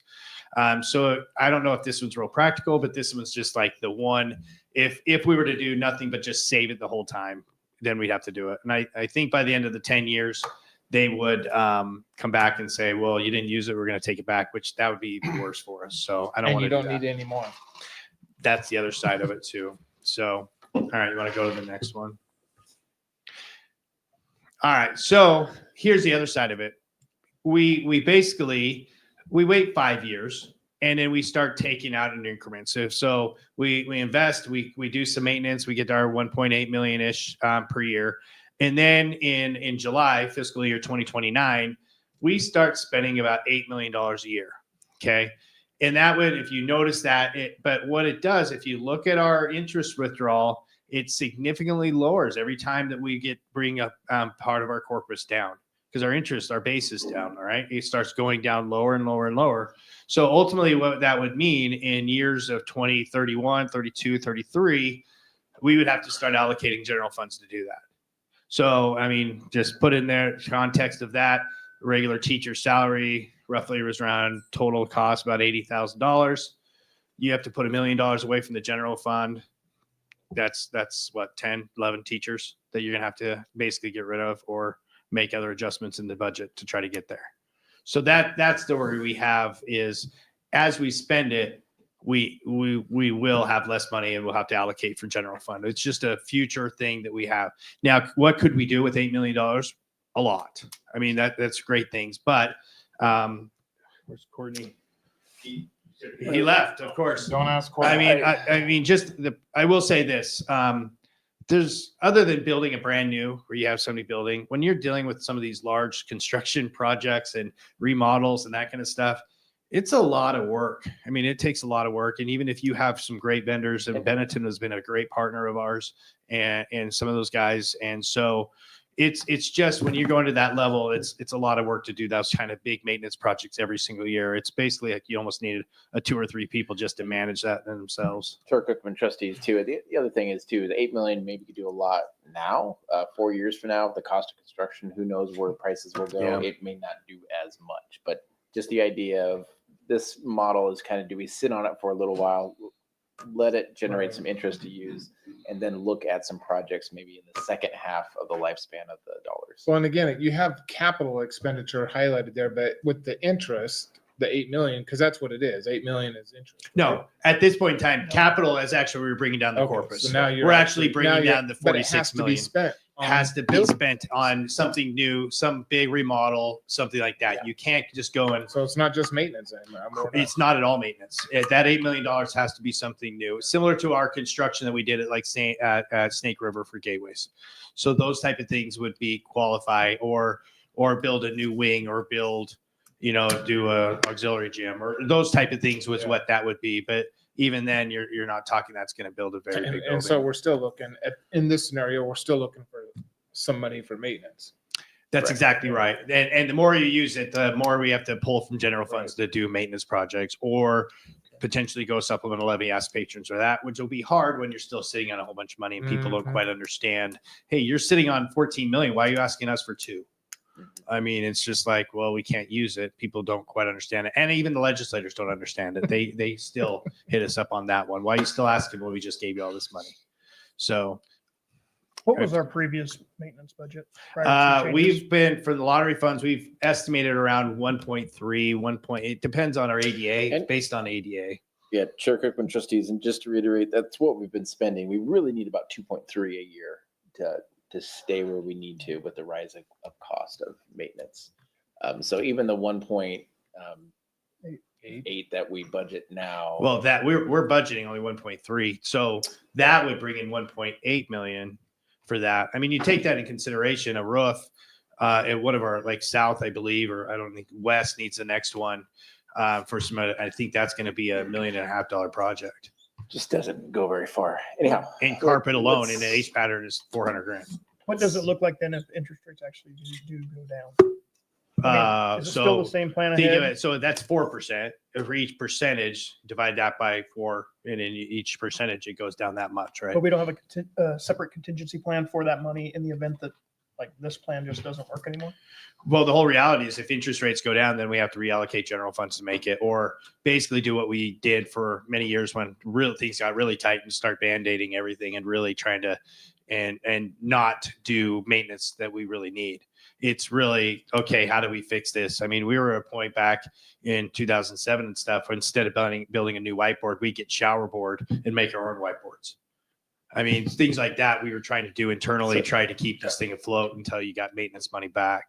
And that's basically what we'd revert to. And of those assessments that we do right now, where we're $111 million, $110 million low, we quickly get up to $200 million real quick. It's just, our facilities would just go down dramatically. Lovely. Chair Kirkman, Mr. Dewey, let's show the third possibility. Again, there could be a variety of possibilities. We just thought we'd throw kind of 3 what they might look like. So last one has to do with 3 years. Yeah, and if we start a little sooner now, then I dropped that to 6 million, because the reality situation, I'm trying to keep it even, as you notice, to try to keep it down at the very end. But look towards those last 2 years in 34, 33, look how little of maintenance money we have. So it does hurt now. I mean, again, same context. I don't know what's better, or if we take it and just do one big one and hold off for a few years. It's really half a dozen or one or the other, you know. So I think you understand the concept that I'm trying to show here. And this wouldn't be a big deal if they hadn't have taken away their lottery funds and our maintenance money. This money would be amazing for us, because there's so much that $46 million could do for us in the meantime. But unfortunately, by doing that, they've really kind of hamstrung us. Now, the legislators have said, well, we're thinking about it. But when I talk to the state education, they're like, we don't see anything coming down the pipe that's really supposed to help us. I think they truly thought they helped us last year. They're really looking more towards tax cuts now. So, Chair Kirkman, trustees, as we look at this, really to summarize, one is we need to be really strategic with the dollars. Two, every dollar that we take out for a capital project in any way will come back to hurt us in general fund to be able to apply towards maintenance. We'll need to figure out how to do that. Chair Kirkman. Yeah. Just clarification. I think it very pertinent that we have updates about this money, but this is a 10-year plan. Do you really want this board to advise you when to take that money if your plan isn't for 5 years? Or do we really need to look at this as an update and if plans change? Right. Yeah. And I say this because I agree with you. It's a lot of money. Yep. And I think that the community has to understand where this money will go. It reminds me of ESSER funds, right? Because you got a lot of money, and in 5 years, there's going to be somebody sitting here, right here where I am, and they're not going to have heard this, and they're not going to have followed all of it, and they're going to say to you, well, what about this $25 million? And so I'm just wondering if the breadcrumbs don't start with us, where you constantly update us, you go over options. And then when you say to us, hey, listen, we've had a change, but really you're talking to us about money that not one person up here may ever have the authority to spend or give you the directive to do so. So I just want to be clear with that, or at least have that conversation. Not necessarily. I mean, the first however long you're on here, I mean, it starts now, really. Well, the As far as interest. the interest. So the reason we showed 10 years is because what they're saying is we're going to do this again in 10 years. Yeah. So it's supposed to last you 10 years. Don't ask again kind of thing. Now, the reality of the situation, you're right. What we're trying to do now is educate. Because a lot of people, they're going to see this money. They're going to see this money in the bank. They're going to see this huge fund balance in our capital money saying, just go use that, right? Especially if we go towards any bond or anything like that. They're going to be like, why can't you use that? Why don't we need? And it just, again, it would be totally different scenario. We'd have a different conversation had they not taken our lottery funds to pay for it. Right. Well, So, and that might change in a few years because that really, it didn't even just hurt us. It hurt a lot of districts, really tight districts in the state that no longer have money. It's good for you to educate, but is it really part of the levy conversation? Because realistically, all we've done at this point in time is replace the money that they've taken away because we're using the interest. So I just want to be really clear when we have the conversation as to not convolute what this board will have the capacity, what this board will need to have the authority to do. Yep. The other part we have to stress too is this cannot be used for any kind of sports or sports complex. It has to be education. So, and I was going to build me a training. Yeah, I know. And so, I mean, there are things, an auxiliary gym still has PE uses, right? So those type of things, but we wouldn't be able to go out and spend it on a new football stadium, nor would we want to, but we couldn't go out and do new tracks. We couldn't do new tennis courts. We can't do any of that kind of stuff. It's not education. And so it has to be on facilities. And the other thing where this kind of pushes us to it, if we really get desperate, what happens is then we can become inefficient. So instead of fixing that unit that's 5 years old, that HVAC unit, that we basically go in and say, well, we can't spend this money on that, so we replace it instead of truly fixing it maybe a quarter of the price. The only money we have is to replace it. Those type of things happen, and it really kind of it's not a good use of money, and we really don't want to go down that path. And so we really want to be strategic with it, and we're really just hoping that people understand the reality of this money and that it's not necessarily something we have for teacher salaries. This money is earmarked already. It's very restricted. For the next 10 years, this money is already spent. That's really what it is. Trustees, I think to keep in mind that currently part of the rule and law states you're required to have a 10-year plan, and you need to think of it as a live document. That it's just not, it's here and done and we're just going to put it on the shelf. Like it's going to change and morph in those years moving forward. Correct me if I'm wrong, Randy. No, I just think that you it have to morphs. think about that too. It's a live document that will change, but that's what I'm saying is I think that you're going to have to tell us when the changes are pertinent, because I would never advise, and maybe Chair Kirkman, I would never advise for you to pull the money out at this point in time because of the interest accrual and everything that's attached to it. So if the plan would be scenario, I think it was 2 down. Yeah, so we just gave those as an example. Yeah. The one thing we're actually not asking you guys to give us any advice right now or we're just basically saying, here's kind of what we're thinking. The reality is when we go to do a big project, any of the board members Yep. that are still sitting are going to be involved in that because Yep. we're going to have many contracts, many big decisions.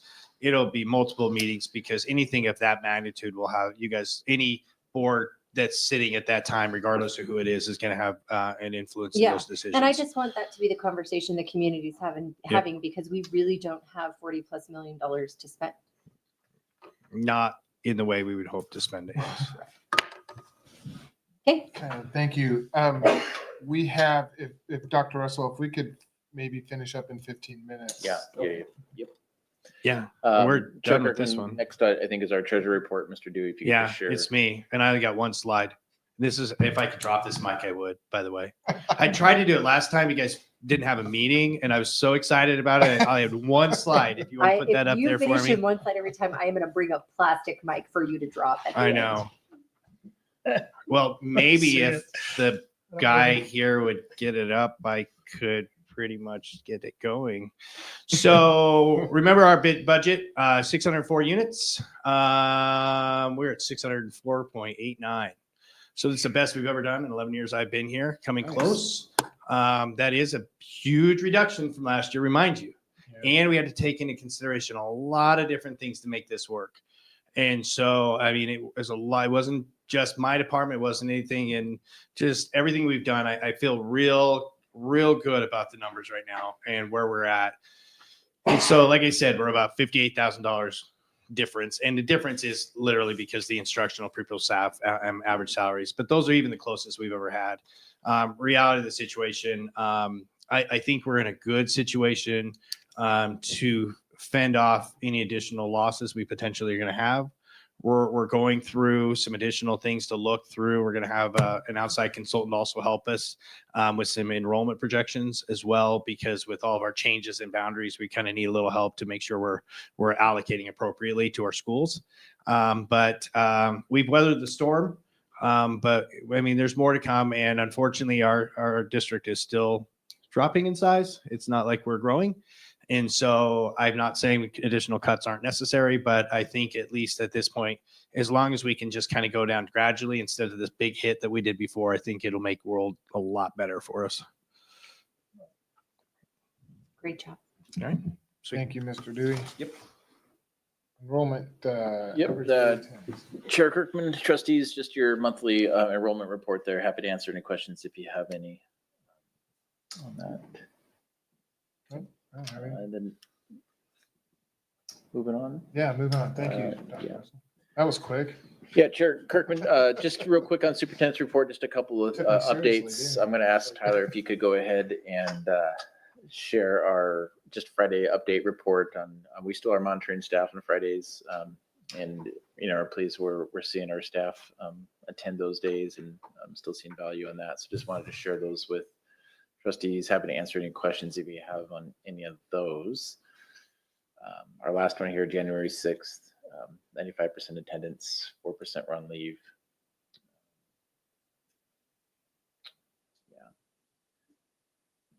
12%, 12.5% on leave for October 25th. Is that pretty high, or is that? It was high. Higher?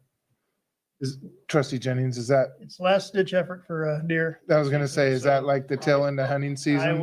I can say that's probably what we had going on here. Those are the elk tags. Yes. Also, traditionally, October and February are our biggest sick months. Like you do see actual sickness going through, and we did have a number of folks. I will. Oh, it was rough. We can see that there are people in the mountains as well, Yeah. but it is our biggest month. So You got elk jerky. I'll give it. All right, thank you. Next we had was we did have an opportunity to have a community group come together and we did a thank you breakfast to all of our community partners. This was put on by our federal programs department.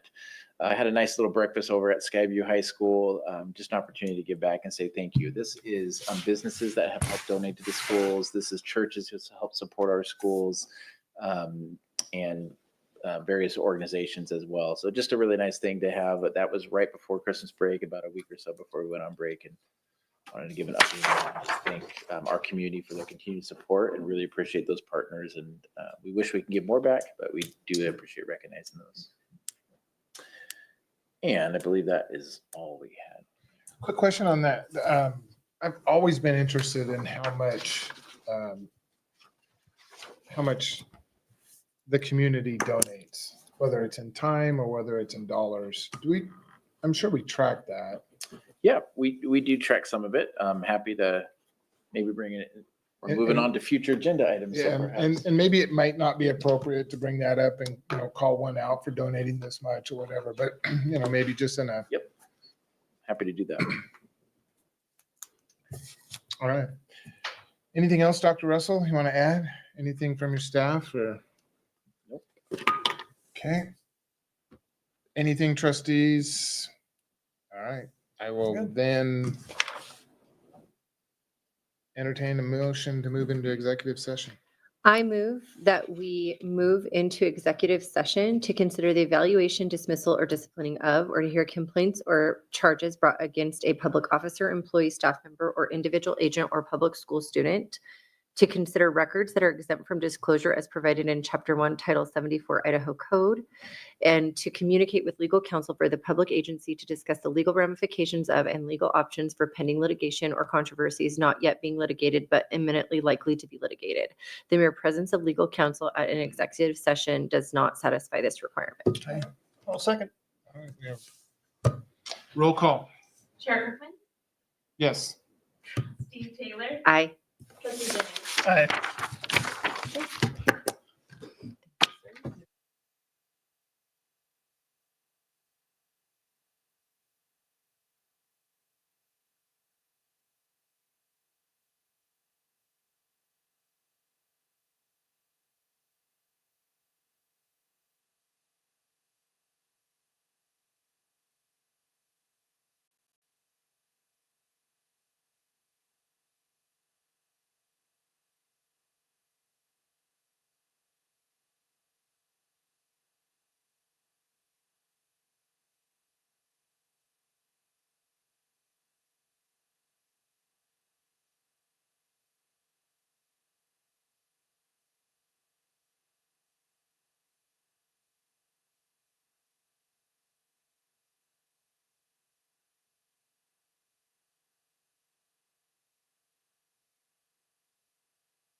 wait for him to get on. Okay, meeting adjourned. No action needed. Adjourned.